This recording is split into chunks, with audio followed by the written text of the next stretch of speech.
Now, we begin our fourth session on literary activism and social transformation.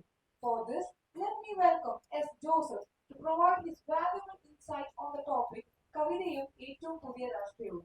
S. Joseph is an Indian poet writing in Malayalam in the postmodern era. He is also the former HOD of the Department of Malayalam Maharajas College, Ernakulam. This session will be chaired by Abdul Shafiq CH, Assistant Professor, Department of English. Over to you, sir, and welcome.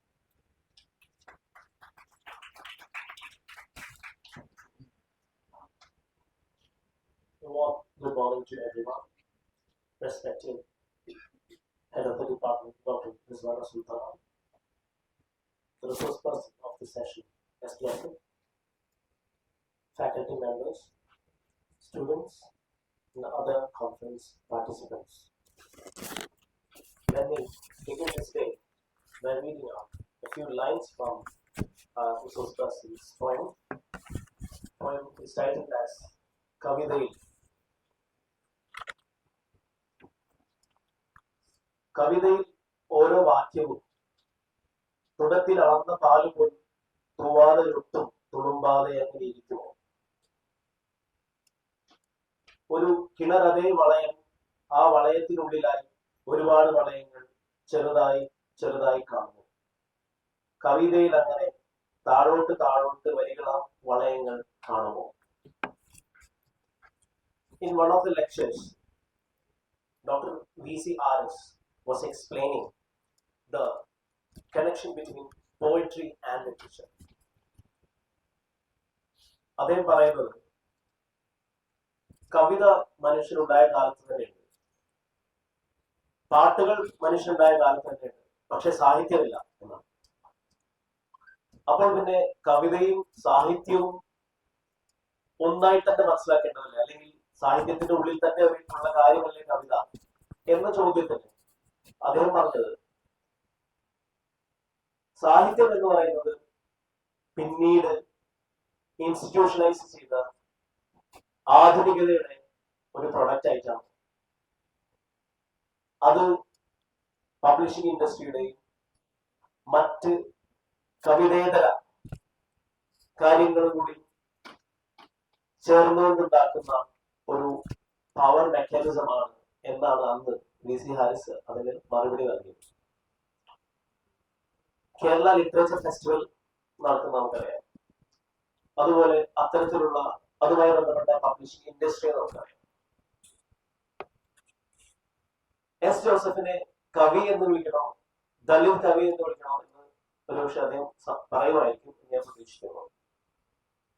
അപ്പോൾ ദളിത് കവി എന്ന് വിളിക്കേണ്ട ഒരു adjective അതിനോട് ചേർത്ത് വെക്കേണ്ടതിന്റെ പ്രശ്നം കവിത, പാട്ടുകൾ ഇതെല്ലാം പിന്നീട് സാഹിത്യമായി മാറുന്ന പ്രോസസ്സിൽ ചില എഴുത്തുകളെ കവിതകളാക്കി സാഹിത്യത്തിന്റെ ഭാഗമായ കവിതകളായും ചില എഴുത്തിനെ സാഹിത്യത്തിന്റെ ഭാഗമല്ലാത്തതായും പിന്നീട് ചില എഴുത്തിനെ സാഹിത്യത്തിലേക്ക് ഫോഴ്സ്ഫുൾ ആയിട്ട് ചേർത്ത് വെക്കേണ്ട അനിവാര്യത ഉണ്ടാവുന്നതും എങ്ങനെയാണ് എന്നതിനെ കുറിച്ചാണ് ഞാൻ പറയാൻ ശ്രമിക്കുന്നത്. ഇതിനോടുള്ള പ്രതിഷേധം ഇങ്ങനെ വേറെ വെക്കുന്നതിന്റെ സാമാന്യമായി സാഹിത്യം എന്ന് പറയുമ്പോൾ അതിൽ ദളിത് കവിത ഉൾപ്പെടാത്തതിന്റെ രാഷ്ട്രീയത്തെ കേരളത്തിൽ ചർച്ച ചെയ്യിപ്പിച്ച ആളാണ് എസ് ജോസഫ്. ഇത് മറ്റു ചില ചോദ്യങ്ങളിലേക്ക് കൂടി നയിക്കുന്നു. ദളിത് കവിത എന്ന് പറയുമ്പോൾ അല്ലെങ്കിൽ മാർജിൽ നിന്നുള്ള ഏത് കവിതയും എന്ന് പറഞ്ഞപ്പോൾ അതിൽ സ്വാഭാവികമായി ഉണ്ടാകുന്ന ഒരു കോൺഫ്ലിക്റ്റ് ഉണ്ട്. അത് അതിന്റെ പൊളിറ്റിക്സ് പറയണം, അതോ നിലവിലുള്ള ഈസ്തറ്റിക്സിൽ നിലനിൽക്കണോ എന്നുള്ളതാണ്.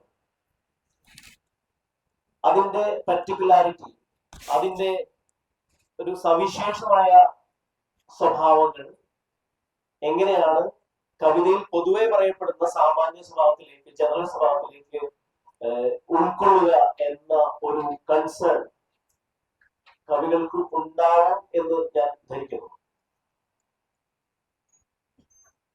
അപ്പൊ ഈ ജനറൽ ആയതിനെയും പർട്ടിക്കുലർ ആയതിനെയും ഒരേ സമയം ഉൾക്കൊള്ളേണ്ട ബാധ്യത ഈ ഇത്തരം കവിതയ്ക്ക് ഉണ്ടാവുകയും ചെയ്യുന്നുണ്ട്. എന്നാൽ ഇതിനെക്കുറിച്ചുള്ള ഒരു പരാമർശത്തിൽ എസ് ജോസഫ് ഒരിക്കൽ പറഞ്ഞിട്ടുള്ളത് ഒരു ടോക്കിലാണെന്ന് തോന്നുന്നു, ഈ സവിശേഷമായത് സ്വാഭാവികമായും അത് സാമാന്യമായി മാറും, മനുഷ്യന്റെ അനുഭവങ്ങൾ മനസ്സിലാക്കാൻ പറ്റാത്തതല്ല എന്നാണ്. ഇതിന് ഫോളോ ചെയ്തുകൊണ്ടാണ് എസ് ജോസഫിന്റെ കവിതകൾ നമുക്ക് കാണാൻ പറ്റുന്നത്. അത് അതിന്റെ ഡീറ്റെയിൽസിൽ നിൽക്കുമ്പോഴും വായനക്കാരന് കൃത്യമായി കണക്ട് ചെയ്യാൻ പറ്റുന്ന രീതിയിൽ അതിന്റെ സാമാന്യ സ്വഭാവം കാണിക്കുന്നതാണ്. ഇന്നത്തെ വിഷയം പുതു കവിതകളെ കുറിച്ചാണ്, പുതിയ ട്രെൻഡുകളെ കുറിച്ചാണ് അദ്ദേഹം പറയാൻ ശ്രമിക്കുന്നത്. അപ്പൊ അത് ഈ പഴയത് പുതിയത് എന്നതിന്റെ നഷ്ടപാടുണ്ട്. പഴയത് പോയിട്ടുണ്ടോ, അതോ പഴയത് അവിടെ തന്നെ അതേ രീതിയിൽ നിലനിൽക്കുന്നതോടൊപ്പം തന്നെ പുതിയത് ആഡ് ചെയ്യപ്പെടുകയാണോ എന്നുള്ളത്. കവിതയ്ക്കുള്ള നേരത്തെ പറഞ്ഞ ഈ ഒരു ഇൻസ്റ്റിറ്റ്യൂഷണലൈസ്ഡ് സ്വഭാവം പതിയെ ഇല്ലാതാവുന്നുണ്ടോ എന്നുള്ളത് സോഷ്യൽ മീഡിയ പോലുള്ള കാര്യങ്ങളുടെ വരവോടുകൂടി. അതുപോലെ തന്നെ എഴുത്ത് എന്ന് പറയുന്നത് ഈ ജെൻഡർ സ്പെസിഫിക് അല്ലാത്ത രീതിയിൽ എങ്ങനെ മുന്നോട്ട് പോകുന്നത്, പുതുതലമുറയിൽ എത്തരത്തിലാണ് ഇവയെ റിഫ്ലക്ട് ചെയ്യപ്പെടുന്നത് എന്നെല്ലാം അദ്ദേഹം അഡ്രസ് ചെയ്യും എന്നാണ് ഞാൻ കരുതുന്നത്. നിങ്ങൾക്ക് അറിയാവുന്ന പോലെ തന്നെ ഇദ്ദേഹം എറണാകുളം മഹാരാജാസ് കോളേജിലെ വകുപ്പ് മേധാവി എന്നതിൽ ജനിച്ചിട്ടുള്ളത്. കറുത്ത കല്ല്, മീൻകാരൻ, ഐഡന്റിറ്റി കാർഡ്, ഉപ്പന്റെ കൂവൽ വരയ്ക്കുന്നു എന്നിവയാണ് പ്രധാനപ്പെട്ട കവിതാ സമാഹാരങ്ങൾ. അതിൽ ചന്ദ്രലോകം എന്ന കൃതിക്ക് 2015 ഓണക്കുഴൽ പുരസ്കാരം ലഭിച്ചിട്ടുണ്ട്. ഏറെ സന്തോഷത്തോടുകൂടി അദ്ദേഹത്തിന്റെ സെഷൻ കൈകാര്യം ചെയ്യാൻ ക്ഷണിക്കുന്നു. Respected teachers and your friends.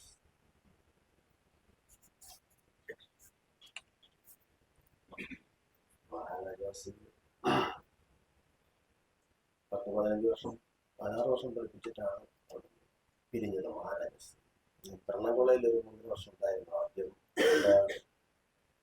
ഞാൻ അധ്യാപകനായിട്ട് ചേർന്നത്. HOD ആയതുകൊണ്ട് അവിടെ വേറെ ആരും HOD ആകാൻ തയ്യാറില്ലാത്തതുകൊണ്ട് ഞാൻ ആയിരുന്നു. HOD ആകുന്നത് അവർക്ക് പണിയാണ്, അതൊന്നും ആരും തയ്യാറില്ല. ഇവിടെ വരാൻ കഴിഞ്ഞ ആദ്യമായിട്ടാണ് കോളേജിൽ വരുന്നത്. PC ഹാരിസിനെ കുറിച്ച് പറഞ്ഞത് കൊണ്ട് അദ്ദേഹം കൊടുത്ത അധ്യാപകനായിരുന്നു അല്ലേ. PC ഹാരിസിന്റെ ശവകുടീരം എൻ്റെ തൊട്ടപ്പുറത്തെ പറമ്പിലാണ്. എൻ്റെ വീടിൻ്റെ പറമ്പിൻ്റെ അപ്പുറത്തെ പറമ്പിലാണ് PC ഹാരിസിന്റെ പറമ്പ്. അവിടെയാണ് അദ്ദേഹത്തെ ശവസംസ്കരിച്ചിരിക്കുന്നത്, പള്ളിയിലല്ല. നമ്മള്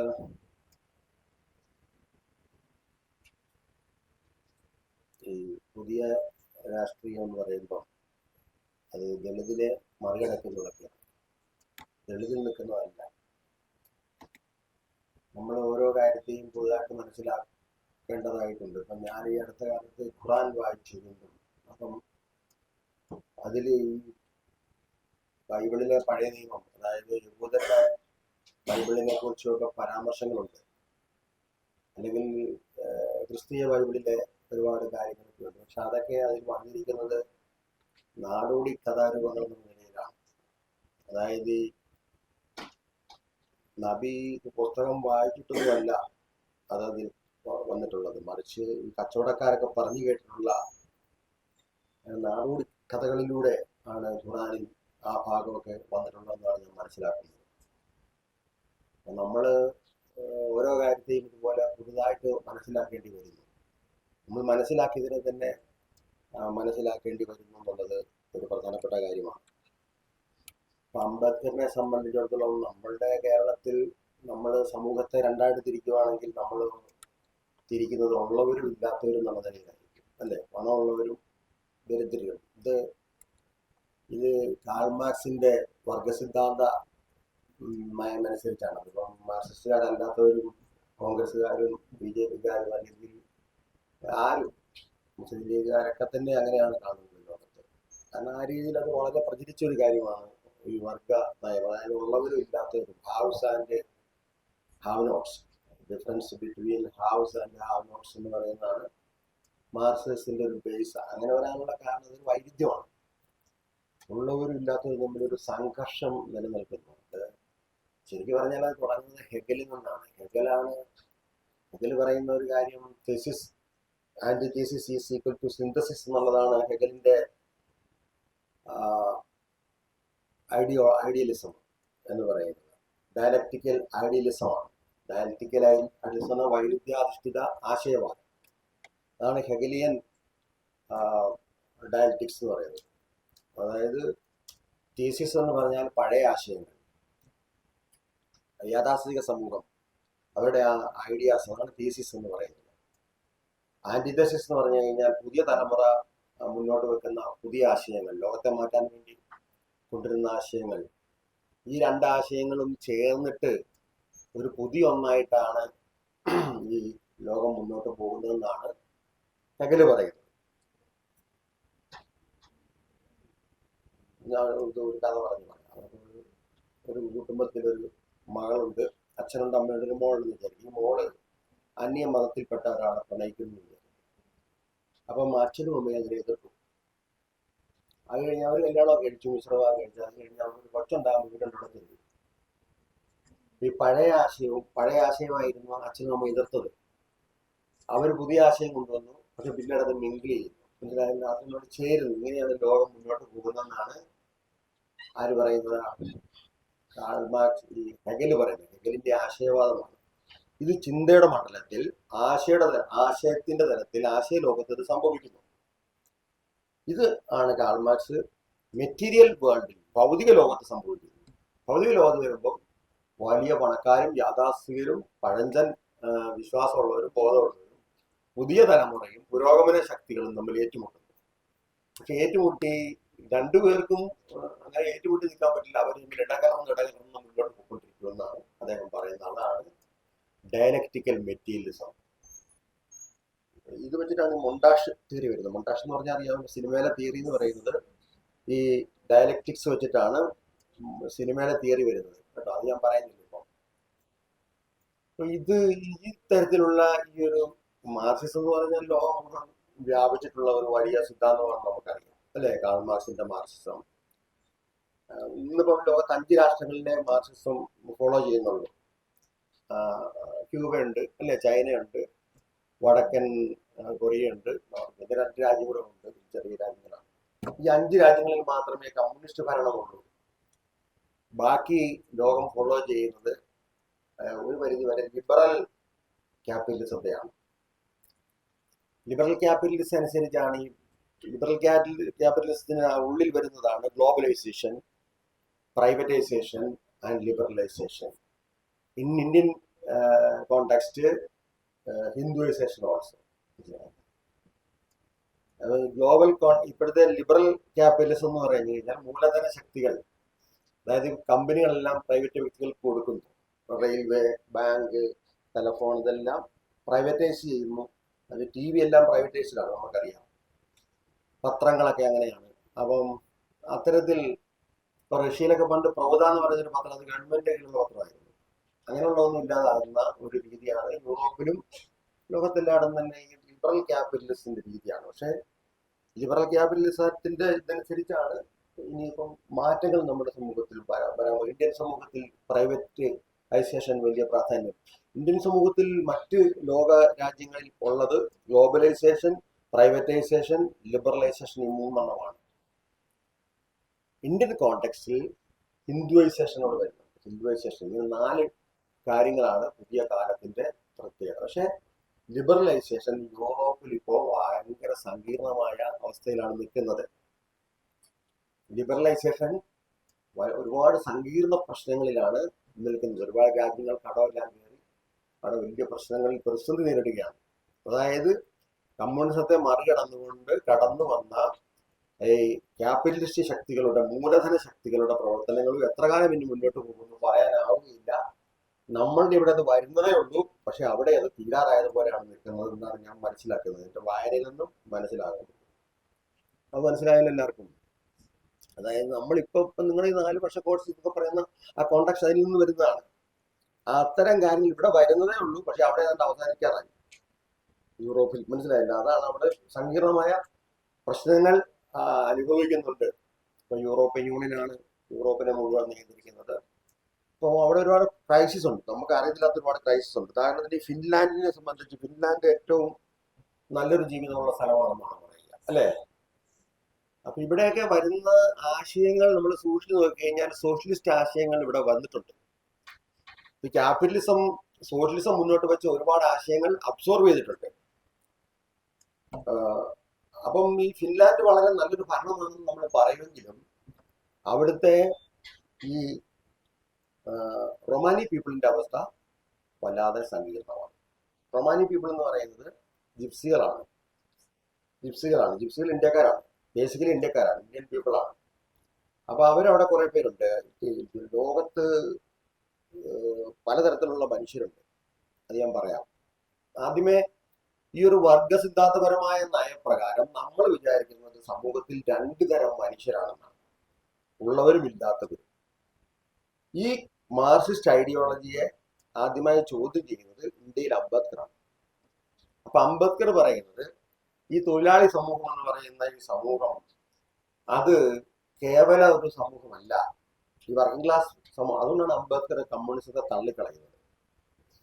അദ്ദേഹം പറയുന്നത് ഈ തൊഴിലാളി സമൂഹത്തിനകത്ത് ഒരുപാട് ക്രൈസിസുകളുണ്ട്, ജാതീയമായി വിഭജിക്കപ്പെട്ടിരിക്കുന്നു. തൊഴിലുകളുടെ വിഭജനം മാത്രമല്ല, തൊഴിലാളികളുടെ വിഭജനം കൂടിയുണ്ട്. തൊഴിലാളി ജാതീയമായി വിഭജിക്കപ്പെട്ടിരിക്കുന്നു. തൊഴിലാളികൾ എന്ന് പറയുന്നത് നമുക്കറിയാം, കേരളത്തിൽ ഈഴവർ തൊഴിലാളികളായിരുന്നു, മുസ്ലിങ്ങൾ തൊഴിലാളികളായിരുന്നു, ക്രിസ്ത്യാനികൾ തൊഴിലാളികളായിരുന്നു, ജാതിക്കാർ പോലെ അങ്ങനെയുള്ള ആദിവാസികൾ, ഇതെല്ലാം തൊഴിലാളി സമൂഹങ്ങളാണ്. പക്ഷെ ഇവർ തമ്മിൽ പരസ്പരം കടക്കാത്ത കള്ളികളിലാണ് നിൽക്കുന്നത്. മനസ്സിലായത്? അതാണ് അംബേദ്കറിന്റെ സ്റ്റഡി. ഇത്രയും മനസ്സിലാക്കിയതിൽ ഇതിനെ അപ്പുറത്തേക്ക് പോകാൻ പോവാം. അതായത് അംബേദ്കർ 1965 ഹംഗറിയിൽ എത്തുന്നുണ്ട്. ഹംഗറിയിൽ എത്തിയത് അവിടുത്തെ ഈ ജിപ്സികളുടെ കാര്യത്തെക്കുറിച്ച് മനസ്സിലാക്കാൻ വേണ്ടിയാണ്. അപ്പൊ അവിടെ ജിപ്സികൾക്ക് ഒരു വലിയ ഒരു സ്ഥാപനമുണ്ട്. അതിനെ സംബന്ധിച്ചൊരു ഇന്റർവ്യൂ തന്നെ നിങ്ങൾക്ക് യൂട്യൂബിൽ സെർച്ച് ചെയ്താൽ കിട്ടുന്നതായിരിക്കും. അംബേദ്കർ ഹംഗറി എന്ന് കൊടുത്താൽ മതി, നിങ്ങൾക്ക് അത് ഫൈൻഡ് ചെയ്യാൻ പറ്റും. അപ്പൊ ഈ ജിപ്സികൾ എന്ന് പറയുന്ന ഒരു വിഭാഗം ലോകത്തുണ്ട്. പല പേരുകളിൽ അറിയപ്പെടുന്ന ഒരു വിഭാഗമാണ്. ബൊഹീമിയൻസ് എന്ന് പറയും, റൊമാനി പീപ്പിൾ എന്ന് പറയും, ജിപ്സികൾ എന്ന് പറയും, അതുപോലെ പലതരത്തിൽ കാലെ എന്നൊക്കെ പറയുന്ന, അല്ലെ ബൊയേഷ് എന്ന് പറയുന്ന, കണ്ടരേഷ് എന്ന് പറയുന്ന, ഇങ്ങനെ വരുന്ന ഒരു വിപുല ലോകമാണ് ഈ നാടോടികളുടെ ലോകം. അവരിങ്ങനെ ഓൾവേസ് ട്രാവലിംഗ് ആണ്. ഇപ്പൊ ലോകത്ത് വേറൊരു വിഭാഗമുണ്ട്, ട്രാവലേഴ്സ് എന്ന് പറഞ്ഞൊരു വിഭാഗമുണ്ട്. അവരെങ്ങും സ്ഥിരമായി താമസിക്കുന്നവരല്ല, ലോകം മുഴുവൻ ഇങ്ങനെ സഞ്ചരിക്കുന്നവരാണ്. ഇപ്പൊ ഇന്ത്യയിൽ തന്നെ നമ്മൾ ഈ അംബേദ്കർ പറയുന്നതിനകത്ത് പോലുമുള്ളത് ദളിത് സമൂഹങ്ങൾ, ആദിവാസി സമൂഹങ്ങൾ, ഈ രണ്ടെണ്ണമാണ്. അതിനപ്പുറത്തേക്ക് ഇന്ത്യയിൽ സമൂഹങ്ങളുണ്ട്. ഇപ്പൊ ബെഞ്ചാരെ എന്ന് പറയുന്നത് ഇന്ത്യൻ നാടോടികളാണ്. പൊതുവെ ഗുജറാത്ത്, രാജസ്ഥാൻ മരുഭൂമി ഇവിടെയൊക്കെ താമസിക്കുന്ന ജനവിഭാഗമാണ് ബെഞ്ചാരെ. ജിപ്സികളുടെ ഒരു വിഭാഗമാണ്. അപ്പൊ അങ്ങനെയുള്ള വിഭാഗങ്ങൾ ഇന്ത്യയിലുള്ളത് അംബേദ്കർ പരാമർശിച്ചിട്ടില്ല. കാര്യം നെഹ്റുവിന് ജിപ്സികളെ കുറിച്ച് അറിയാമായിരുന്നു. അങ്ങനെയാണ് നെഹ്റു ചമൻലാൽ എന്ന് പറയുന്ന ഒരാളോട് ഒരു പുസ്തകം എഴുതാൻ പറയുന്നത്. ഇയാൾ ലോകം മുഴുവൻ ചുറ്റിക്കറങ്ങി ഫോർഗോട്ടൺ ചിൽഡ്രൻ ഓഫ് ഇന്ത്യ എന്ന് പറയുന്ന ഒരു പുസ്തകം ഇട്ടുണ്ട്. ഈ പുസ്തകത്തിൽ ഇന്ത്യയിലെ ജിപ്സികളെ കുറിച്ച് പഠിച്ചിട്ടുണ്ട്. അപ്പൊ ഇന്ത്യയിൽ ജിപ്സികൾ ബെഞ്ചാരെ എന്നുള്ള പേരിലാണ് അറിയപ്പെടുന്നത്. ഈ ബെഞ്ചാരെ ജിപ്സികൾ ഇന്ത്യയിൽ ഇത് മാത്രമല്ല, ഇന്ത്യയിൽ ഭിക്ഷക്കാരുണ്ട്. അതൊരു വലിയ വിഭാഗമാണ് ഭിക്ഷക്കാർ. നിങ്ങൾക്കറിയാം, കോഴിക്കോടോ കൊച്ചിയിലോ അല്ലെങ്കിൽ തിരുവനന്തപുരത്തോ ഒക്കെ താമസിക്കുന്ന ഒരുപാട് ജിപ്സികളെ, നാടോടികളെ നമ്മൾ കാണാറുണ്ട്. അങ്ങനെയുള്ള മനുഷ്യ ഒട്ടരെന്നൊക്കെ പറയുന്ന, നമ്മുടെ വടക്ക് തെക്കൊക്കെ എങ്ങനെയാണ് പറയുന്നത്, ഒട്ടരെന്നൊക്കെ പറയുന്ന വിഭാഗം ഒട്ടർ. അപ്പൊ അങ്ങനെയുള്ള എന്നും സ്ഥിരമായി താമസമില്ലാതെ, വീടില്ലാത്ത മനുഷ്യർ ലോകത്തുണ്ട്. ഇപ്പൊ കുർദുകളുണ്ട്. കുർദുകള് തുർക്കിയിലാണുള്ളത്. തുർക്കിയിൽ ജിപ്സികളുണ്ട് കേട്ടോ, ഞാനത് കണ്ടിട്ടുണ്ട്. അപ്പം കുർദുകൾ അവിടെ സ്വന്തമായ രാജ്യമില്ലാത്തവരാണ്. ലോകത്തിൽ സ്വന്തമായ രാജ്യമില്ലാത്ത സമൂഹങ്ങളാണ് കുർദുകള്, ജിപ്സികൾ എന്നൊക്കെ പറയുന്ന സമൂഹം. സിന്ധികൾ എന്ന് പറയുന്നത് ജർമ്മനിയിലുള്ള ജിപ്സികളെയാണ് സിന്ധികൾ എന്ന് പറയുന്നത്. അല്ലെങ്കിൽ റോമ പീപ്പിള്, റോം എന്ന് പറഞ്ഞാൽ മനുഷ്യൻ എന്നാണ് വാക്കിന്റെ അർത്ഥം. റോമ പീപ്പിൾ എന്ന് പറഞ്ഞാൽ ഈ ജിപ്സികൾ എന്നാണ് വാക്കിന്റെ അർത്ഥം കേട്ടോ. ജിപ്സികൾ എന്നാണ് വാക്കിന്റെ അർത്ഥം. ജിപ്സി എന്നുള്ള വാക്ക് വരാൻ കാരണം അവർ ഈജിപ്തുകാരാണെന്ന് വിചാരിച്ചാണ് അങ്ങനെ ഒരു പേര് പറഞ്ഞത്. They are not Egyptians, they are Indians. തിരിച്ചറിയുന്നതെന്ന് വെച്ചാൽ അവരുടെ ഭാഷ കൊണ്ടാണ്. അവരുടെ ഭാഷ റൊമാനി എന്ന് പറയുന്ന ഒരു ഭാഷയാണ്. റൊമാനി ഭാഷ എന്ന് പറയുന്നത് സംസ്കൃതത്തിൽ നിന്നും രൂപം കൊണ്ട ഒരു ഭാഷയാണ്. അത് ഇന്തോ യൂറോപ്യൻ ലാംഗ്വേജ് ആണ്. വടക്കേന്ത്യയിലെ ഭാഷകൾ മുഴുവനും ഇന്തോ യൂറോപ്യൻ ലാംഗ്വേജസ് ആണ്. ഹിന്ദി, ബംഗാളി, രാജസ്ഥാനി, ഗുജറാത്തി, അത്തരം ഒരു ഭാഷയാണ് റൊമാനി ഭാഷ. റൊമാനി ഭാഷയിൽ പാനി എന്നുള്ള വാക്ക് അങ്ങനെ തന്നെയാണ്, നാം എന്നുള്ളത് അങ്ങനെ തന്നെയാണ്, അതുപോലെ തന്നെ ഏക്ക് എന്നുള്ളത് അങ്ങനെ തന്നെയാണ്. അങ്ങനെ പല വാക്കുകളും നമുക്ക് ഫൈൻഡ് ഔട്ട് ചെയ്യാൻ പറ്റും ഒരേപോലെ. ഞാൻ പറഞ്ഞത് എന്താണ്, അതായത് വർഗസിദ്ധാന്തപരമായിട്ട് നമുക്ക് സമൂഹത്തെ രണ്ടായിട്ട് തിരിക്കാൻ പറ്റില്ലെന്ന് അംബേദ്കർ പറയുന്നു. ഇനി അംബേദ്കർ പറയുന്ന അപ്പുറത്തേക്ക് പോകും. അംബേദ്കർ പറയുന്നത് ജാതീയമായ വിഭജനങ്ങളാണ്. ലോകത്തിൽ ജാതി ഉള്ളത് ഇന്ത്യയിൽ മാത്രമാണ് കേട്ടോ, വേറെ ഒന്നും ജാതി എന്ന് പറയാനൊന്നുമില്ല. അതേസമയം അത്തരം വിഭജനങ്ങളുണ്ട്. ഇപ്പം ജിപ്സികൾക്കിടയിൽ ജാതീയമായ വിഭജനങ്ങളുണ്ട്. അവർ ഇന്ത്യക്കാരായോണ്ടാവാം അങ്ങനെ വന്നിട്ടുള്ളത്. വിഭാഗങ്ങളുണ്ട് വംശങ്ങളായിട്ട്. മനുഷ്യന്റെ ലോകത്തിലുള്ള വ്യത്യാസങ്ങൾ എന്ന് പറഞ്ഞാൽ വംശീയമായ വ്യത്യാസം, റേഷ്യൽ ഡിഫറൻസ്, അതുപോലെ കളർ ഡിസ്ക്രിമിനേഷൻ. കളറിന്റെ സംബന്ധിച്ച്, കളർ എന്ന് പറഞ്ഞാൽ പലതരം കളറുകളാണ്. അപ്പൊ നമ്മുടെ വിചാരം ആഫ്രിക്കയിലുള്ളവരെല്ലാം കറുത്തവരാണെന്ന്. തെറ്റാണത്. W.B. ഡുബോയ്സ് എന്ന് പറയുന്ന ഒരു എഴുത്തുകാരുണ്ട്. പുള്ളി ആഫ്രിക്ക എന്ന് പറയുന്ന പുസ്തകം കിട്ടും. നല്ലൊരു പുസ്തകമാണ്, വായിക്കേണ്ട ഒരു പുസ്തകമാണ്. അത് ഗൂഗിളിലൊക്കെ സെർച്ച് ചെയ്താൽ കിട്ടും കേട്ടോ. അദ്ദേഹത്തിന്റെ പുസ്തകത്തിന്റെ പേര് ആഫ്രിക്ക. ഭയങ്കര രസമായിട്ട് വായിച്ചു പോകാവുന്ന സിമ്പിൾ ഇംഗ്ലീഷിൽ എഴുതിക്കുന്ന ഒരു പുസ്തകമാണ് ആഫ്രിക്ക. ഈ ആഫ്രിക്ക എന്നുള്ള പുസ്തകത്തിൽ പറയുന്നുണ്ട് ആഫ്രിക്കയിൽ ഒരുപാട് രാജ്യങ്ങളുണ്ട് കേട്ടോ. ആഫ്രിക്കയിൽ ലോകത്തിലെ ഏറ്റവും സമ്പന്ന രാജ്യങ്ങളുമുണ്ട്. ഈജിപ്റ്റൊക്കെ ആഫ്രിക്കയിലാണ്. ഈ ആഫ്രിക്ക, ഏഷ്യ, യൂറോപ്പ് ഒക്കെ അടുത്തടുത്ത് കിടക്കുന്ന സ്ഥലങ്ങളാണ്. അല്ല, വേറെ വേറെ ഇത് തമ്മിൽ ഒരുമിക്കുന്ന ഒരു മേഖലയാണ് ഈ. ഇപ്പം നമുക്കറിയാമല്ലേ, ഈ തുർക്കിയിൽ ചെന്ന, തുർക്കിക്ക് തൊട്ടപ്പുറത്താണ് യൂറോപ്പ് രാജ്യങ്ങൾ വരുന്നത്. ഇസ്താംബൂളിൽ നിന്നും നോക്കിയാൽ നമുക്ക് കാണാം യൂറോപ്പ്. നമ്മൾ ഇസ്താംബൂളിൽ നിൽക്കുമ്പോൾ യൂറോപ്പിൽ, ഏഷ്യയിലുമാണ് നിൽക്കുന്നത്. ഏഷ്യക്ക് അപ്പുറത്താണ് ആഫ്രിക്ക വരുന്നത്. അപ്പുറത്ത് ആഫ്രിക്ക വഴി നമുക്ക് യൂറോപ്പിലേക്ക് പോകാം. അതായത് മൊറോക്കോ എന്ന് പറയുന്ന സ്ഥലത്ത് നിന്നാണ്ട് 10-15 കിലോമീറ്റർ ദൂരം മാത്രമേ ഉള്ളൂ യൂറോപ്പിലേക്ക്. അപ്പൊ ആ വഴിയൊക്കെ മനുഷ്യർ സഞ്ചരിക്കാറുണ്ടായിരുന്നു. അതുപോലെ ഈ ആഫ്രിക്കയിലെ പല രാജ്യങ്ങളും, ഇപ്പം ആഫ്രിക്കയിലെ സെനഗല്, അതുപോലെ എന്നാളും മൊറോക്കോ, ഈ രാജ്യങ്ങളൊക്കെ സാമാന്യം ഭേദപ്പെട്ട സമ്പന്നമായ രാജ്യങ്ങളാണ്. വളരെ മതേതരത്വമുള്ള രാജ്യങ്ങളാണ് കേട്ടോ. അവിടെ മുസ്ലിങ്ങളാണ് കൂടുതൽ. പക്ഷെ നമ്മുടെ ഇവിടുത്തെ പോലുള്ള ഒരു രീതിയൊന്നും അല്ല, വളരെ വ്യത്യസ്തമായ രീതികളാണ്. ഇപ്പൊ തുർക്കിയിലൊക്കെ ഉള്ള വേറിട്ട മുസ്ലിം ജനതയാണ്, നമ്മുടെ ഇവിടുത്തെ പോലെ അല്ല. വളരെ വ്യത്യാസങ്ങളുണ്ട്. മുസ്ലിം എന്ന് പറഞ്ഞാൽ ലോകത്തെല്ലാവരും ഒരുപോലാണെന്ന് വിചാരിക്കരുത്. തുർക്കിയിലെ മുസ്ലിങ്ങൾ പെണ്ണുങ്ങളൊക്കെ ചേർത്ത് പിടിക്കും, മദ്യപിക്കുകയും ചെയ്യും, ഭയങ്കര ഡാൻസും ചെയ്യും. നേക്കഡായിട്ടൊക്കെ ഡാൻസ് ചെയ്യും, അർത്ഥനഗ്നരായി ഡാൻസ് ഒക്കെ ചെയ്യും. ബെല്ലി ഡാൻസ് എന്ന് പറഞ്ഞ ഡാൻസ് ഉണ്ട്, ഞാനത് കണ്ടിട്ടുണ്ട്. അപ്പൊ അതിൽ അവർക്ക് അവർ നൃത്തം ചെയ്യുന്നത് വളരെ കാബറ ഡാൻസ് എന്നൊക്കെ പറയാൻ പോലാണ്. അങ്ങനെ ഒരു രാജ്യമാണ് തുർക്കി. ഇപ്പൊ അത് കുറെ മാറി വരുന്നുണ്ട്. പൊളിറ്റിക്കൽ ഇസ്ലാം അവിടെ രൂപത്തോടുകൂടി വളരെ വേറെ തരത്തിലേക്കൊക്കെ വരുന്നുണ്ട്. പക്ഷെ അറ്റാറ്റുർക്കിന്റെ രാജ്യമാണത്. കെമാൽ അറ്റാറ്റുർക്ക് അല്ലേ? അറ്റാറ്റുർക്ക് ഒരു സോഷ്യലിസ്റ്റ് ആയിരുന്നു, നമ്മുടെ നെഹ്റുവിനെ പോലെ. അതുകൊണ്ടാണ് ആ രാജ്യത്ത് സോഷ്യലിസ്റ്റ് സ്വഭാവമുള്ള രാജ്യമായി മാറിയത്. പിന്നീട് പക്ഷേ അവിടെ നമുക്കറിയാം, മഞ്ഞെന്നുള്ള നോവൽ വായിച്ചാൽ അറിയാം, മഞ്ഞെന്നുള്ള നോവലിൽ ഈ ഒരു പൊളിറ്റിക്കൽ ഇസ്ലാം കടന്നു വരുന്നതിനെ കുറിച്ച് പറയുന്നുണ്ട്.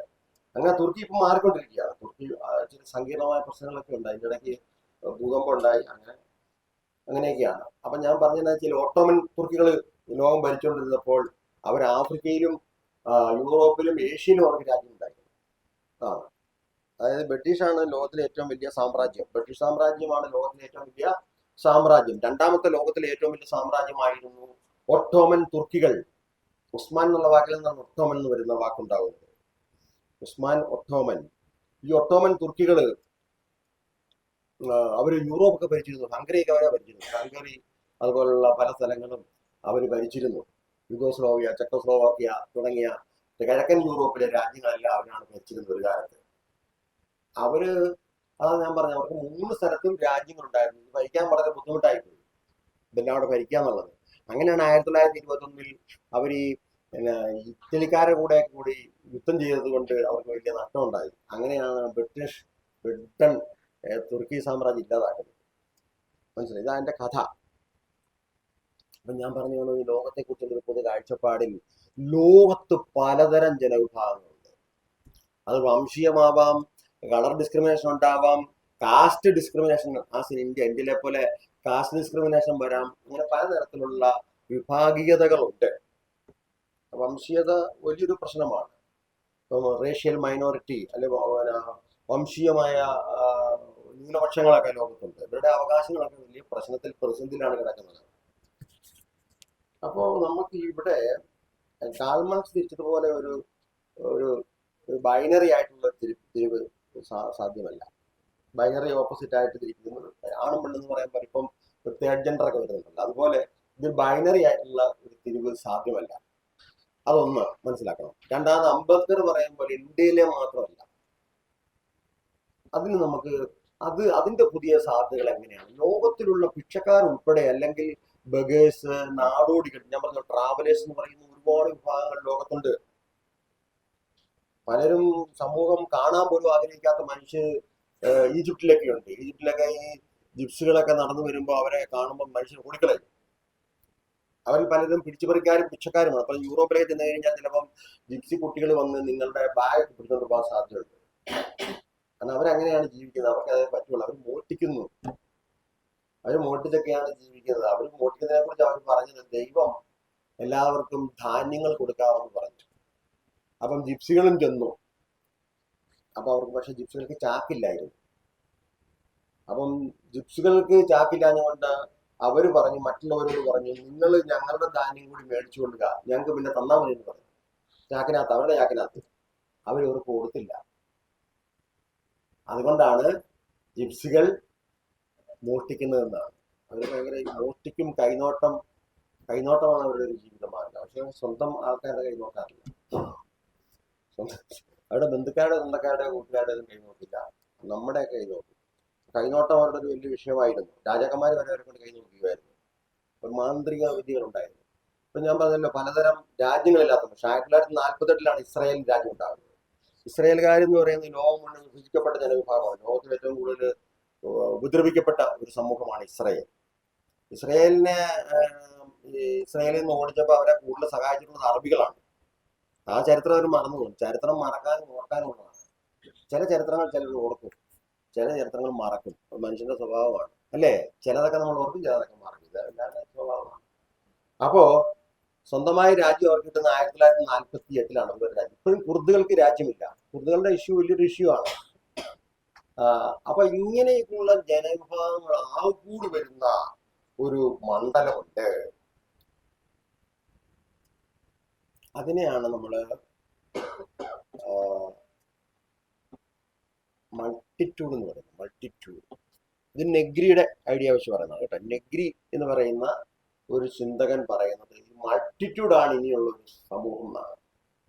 അവരുടെ ആയിരിക്കും ഇനിയുള്ള സമരങ്ങൾ. ഉദാഹരണത്തിന് അറബ് സ്പ്രിംഗ്, അറബ് വസന്തം അങ്ങനെ വന്ന ഒരു സംഗതിയാണെന്ന് പറയുന്നത്.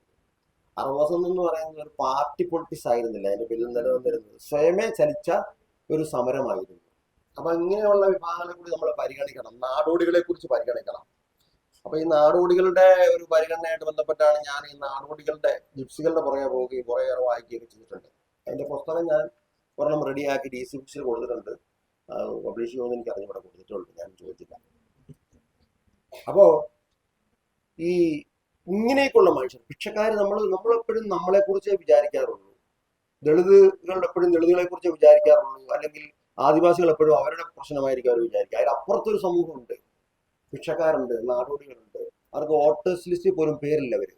അപ്പൊ അങ്ങനെയുള്ള എല്ലാവരുടെ കൂടി വരുന്ന ഒരു ബഹുജന ശക്തിയെയാണ് മൾട്ടിറ്റ്യൂഡ് എന്ന് നെഗ്രിയൊക്കെ പറയുന്നത്. നെഗ്രിയുടെ പുസ്തകമുണ്ടല്ലോ, അല്ലേ, എംപറർ എന്നുള്ള പുസ്തകത്തിലാണ് ഇത് പറയുന്നത്. അതുപോലെ നമ്മുടെ ഇന്ത്യയിൽ ഉണ്ടായ ഒരു കർഷക സമരം നിങ്ങൾക്ക് ഓർമ്മയുണ്ടാവും. ഈ നരേന്ദ്രമോദി ഇന്ത്യ ഭരിക്കുന്ന സമയത്ത് തന്നെ, കഴിഞ്ഞ തവണ ഒരു കൊറോണ കാലമൊക്കെ ആയിട്ട് ബന്ധപ്പെട്ട് വരുന്ന ഒരു കാലത്ത് ഒരു ബഹുജന സമരം, കർഷകരുടെ സമരം, ട്രാക്ടറൊക്കെ ഉപയോഗിച്ച്, ഓർക്കുന്നില്ലേ? അത് ഒരു പാർട്ടിക്കാരുടെ പിന്തുണ ഉണ്ടായിരുന്നില്ല. ഒരു പാർട്ടിയുടെയും പിന്തുണ ഇല്ലാതെ സ്വയമേ ചലിച്ചുണ്ടാകുന്ന സമരങ്ങളാണ്. അത്തരം സമരങ്ങളാണ് ഇനി ലോകത്തിന്റെ സമരങ്ങൾ എന്നാണ് നെഗ്രിയൊക്കെ പറയുന്നത്. അവർ മാർക്സിസ്റ്റുകാരാണ്. പക്ഷെ കാലം മാറുമ്പോൾ മാർക്സിസം പുതുതായിട്ട് വായിക്കേണ്ടി വരും, അല്ലേ? ഇപ്പൊ ഫ്രാങ്ക്ഫർട്ട് സ്കൂൾ എടുത്തു കഴിഞ്ഞാൽ, ഫ്രാങ്ക്ഫർട്ട് സ്കൂൾ എന്ന് പറയുന്നത് ജർമ്മനിയിൽ ഉണ്ടായിരുന്ന ഒരു സ്കൂളാണ്, അല്ലെ? ഫ്രാങ്ക്ഫർട്ട് ചിന്തകരിൽ പ്രധാനപ്പെട്ട ആൾക്കാർ ആരൊക്കെയാണ്? വാൾട്ടർ ബെന്യാമിൻ വളരെ പ്രധാനപ്പെട്ട ഒരാളായിരുന്നു. അതുപോലെ തിയോഡോർ അഡോണോ, അല്ലേ? നിങ്ങൾ പഠിച്ചിട്ടുണ്ടാവും. തിയോഡോർ അഡോണോ, വാൾട്ടർ ബെന്യാമിൻ, അതുപോലെ ഹൊക്കൈമർ, അല്ലേ? ഇങ്ങനെ നിങ്ങൾക്കറിയാം. അപ്പൊ ഇവരെന്താണ് ചെയ്തത്? ഇവര് ക്ലാസിക്കൽ മാർക്സിസത്തിന്റെ ഘടനകൾ മുഴുവൻ പൊളിച്ചു കളഞ്ഞു. മനസ്സിലായി? ഇവര് പ്രധാനമായിട്ടും ചെയ്തൊരു കാര്യം എന്ന് പറയുന്നത് 17-18 നൂറ്റാണ്ടിൽ ആരംഭിച്ച ഒരു ഒരു റീസൺ, ഏജ് ഓഫ് റീസൺ അല്ലെങ്കിൽ ഏജ് ഓഫ് തോട്ട്, അങ്ങനെ വരുന്ന ഒരു ഡെക്കാർട്ടൻ ആശയമുണ്ടല്ലോ. ഡെക്കാർട്ടെ മുന്നോട്ട് വെച്ച ഒരു ആശയം, ഡെക്കാർട്ടെ എന്ന് പറഞ്ഞ ഫ്രഞ്ച് ചിന്തകനാണ്. അദ്ദേഹം മുന്നോട്ട് വെച്ച ആശയം എന്താണ്? I think therefore I am, അല്ലേ? ഞാൻ ചിന്തിക്കുന്നത് കൊണ്ട് ഞാൻ ഉണ്ടെന്നത്. ചിന്തയ്ക്ക് വലിയൊരു പ്രാധാന്യം കൊടുത്തു. അദ്ദേഹം പറഞ്ഞത് മനുഷ്യര് ചിന്തിക്കണം, ചിന്തിച്ചാലേ കാര്യം മനസ്സിലാവുള്ളൂ, നോക്കി നിന്ന് മനസ്സിലാവില്ല, നമ്മുടെ അനുഭവമല്ല ട്രൂത്ത് എന്നാണ്. ഞാനൊരു ഉദാഹരണം പറഞ്ഞു തരാം. അപ്പം സൂര്യൻ ഉദിക്കാൻ നമ്മൾ നോക്കി നിൽക്കാം, എന്ത് രസം, സൂര്യോദയം, അല്ലേ? പാട്ടൊക്കെ പാടി നിൽക്കാം, അല്ലേ? സുപ്രഭാതം എന്നൊക്കെ പറഞ്ഞ് നമുക്ക് പാട്ടൊക്കെ പാടാം. അല്ലെങ്കിൽ സൂര്യാസ്തമയം, സായാഹ്നം എന്നൊക്കെ പറഞ്ഞ് നമ്മൾ, പക്ഷെ ഇത് അനുഭവത്തിൽ ശരിയാണ്, പക്ഷെ ട്രൂത്ത് അതല്ല. സൂര്യൻ ഉദിക്കുന്നില്ല, സൂര്യൻ അസ്തമിക്കുന്നുമില്ല. അതാണ് നമ്മൾ ചിന്തിച്ചാൽ, ശാസ്ത്രീയമായിട്ട് മനസ്സിലാക്കിയാലേ മനസ്സിലാവുള്ളൂ എന്നാണ് ആര് പറഞ്ഞത്? ഡെക്കാർട്ടെ പറഞ്ഞത്. പോയിന്റ് ഇവിടെ കിട്ടിയല്ലോ. അത് ശാസ്ത്രവും യുക്തിയും, റീസൺ ആൻഡ് സയൻസ്, അതിനായിരുന്നു ഡെക്കാർട്ടെ പ്രാധാന്യം കൊടുത്തത്. ഈ ഡെക്കാർട്ടെ പ്രാധാന്യം കൊടുത്തതോടുകൂടിയാണ് വ്യവസായ വിപ്ലവവും അനവധി കണ്ടുപിടുത്തങ്ങളും മെഡിസിന്റെ ലോകം, അങ്ങനെ ഒരുപാട് ഗ്രന്ഥങ്ങളും ചിന്തകളും എല്ലാം ഉണ്ടാകുകയാണ് ലോകത്ത്. ഓക്കെ, ആണ് ഫ്രഞ്ചുകാരനായ ഡെക്കാർട്ടെ ചെയ്തിട്ടുള്ളത്. അതാണ് ഡെക്കാർട്ടെ എന്ന് പറയുന്ന ഒരു ചിന്ത. ഇതിന് പറയുന്ന എൻലൈറ്റ്മെന്റ് പീരീഡ് എന്ന് പറയും, അല്ലേ? ഈ എൻലൈറ്റ്മെന്റ് പീരീഡ് ഇപ്പോഴും തുടരുന്നു എന്നുള്ള ഒരു ചിന്തയുണ്ട്. ഇപ്പോഴും അത് തുറന്നുകൊണ്ടിരിക്കുന്നു. Enlightenment project, the project of modernity, അല്ലേ?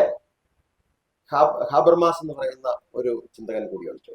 എവിടെ ഹാബർമാസ് ഇതിൽ വരുന്നു? ഹാബർമാസ് വരുന്നത് ഈ പറയുന്ന ഫ്രാങ്ക്ഫർട്ട് സ്കൂളിലാണ്.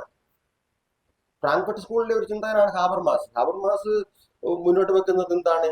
ഈ modernity, project of modernity. Modernity എന്ന് പറയുന്ന പ്രോജക്ട് ഇപ്പോഴും മോഡേണിറ്റി ആണ് ഈ പറഞ്ഞ സമൂഹം കേട്ടോ. ഈ ഡെക്കാർട്ടെ മുന്നോട്ട് വെച്ചിട്ടുള്ള യുക്തിയും സയൻസും ചേരുന്നതാണ് മോഡേണിറ്റി. ഈ മോഡേണിറ്റി ഇപ്പോഴും തുടരുന്നു എന്നാണ് ആര് പറയുന്നത്? ഹാബർമാസ് പറയുന്നത്. ഇപ്പോഴും തുടർന്നുകൊണ്ടിരിക്കുന്നു. തുടരുന്നൊരു വശമുണ്ട്. അതുകൊണ്ട് പോസ്റ്റ് മോഡേൺ നമ്മളെന്ന് പറയുന്നത് മോഡേണിറ്റി തന്നെയാണെന്നാണ് ആര് പറയുന്നത്? ഹാബർമാസ് പറയുന്നത്. എന്നാൽ ലിയോത്താർഡ് അങ്ങനെയല്ല പറയുന്നത്. ലിയോത്താർഡ് പറയുന്നത് എന്താണ്? മോഡേണിറ്റി അവസാനിച്ചു, ഇത് പോസ്റ്റ് മോഡേൺ കാലമാണ്. ഇങ്ങനെ നമ്മൾ ഇപ്പോഴത്തെ കാലത്തെ ആധുനികതയുടെ തുടർച്ചയായിട്ട് കാണുന്നുണ്ട്, ഇടർച്ചയായിട്ട് കാണുന്നുണ്ട്. ഓക്കെ, ഇവർ രണ്ടുപേരുമാണ് അതിന്റെ ആൾക്കാർ. ഒന്ന് ലിയോത്താർഡ് എന്ന് പറയുന്ന ഫ്രഞ്ച് ചിന്തകനാണ്. അദ്ദേഹമാണ് പറയുന്നത് മോഡേണിറ്റി അവസാനിച്ചിരിക്കുന്നു എന്ന് പറയുന്നത്. അപ്പൊ ഇതുമായിട്ട് ബന്ധപ്പെട്ടാണ് അഡോണയും ഹൊക്കൈമറും ഒക്കെ പറയുന്നത് എന്താണ്? ശാസ്ത്രം എന്ന് പറയുന്നത് ചില അപകടങ്ങളുണ്ട്. എന്താണ് ശാസ്ത്രത്തിന്റെ അപകടം? ഒരപകടം അവരിതാണ് പറയുന്നത്, ശാസ്ത്രം ഏതാണ് മന്ത്രവാദം പോലാണെന്ന്. നമ്മൾ കുരുതി കൊടുക്കുന്നു. ഇപ്പം നമുക്ക് ഒരാളെ കുരുതി കൊടുക്കുന്നു. ഇതുപോലെയാണ് ശാസ്ത്രത്തിൽ നമുക്ക് വേണ്ടി മരുന്ന് കണ്ടുപിടിക്കുന്നത്. എങ്ങനെയാണ് ഈ മരുന്നെല്ലാം ആരിലാണ് കുത്തിവെക്കുന്നത്? പരീക്ഷിച്ചു നോക്കുന്നത് എലികളിലും ഗിനിപ്പിഗുകളിലും ഒക്കെ, അതല്ലേ? അതുങ്ങളും ജീവികളല്ലേ, അതുങ്ങളെ കുരുതി കൊടുക്കുന്നു, അല്ലേ?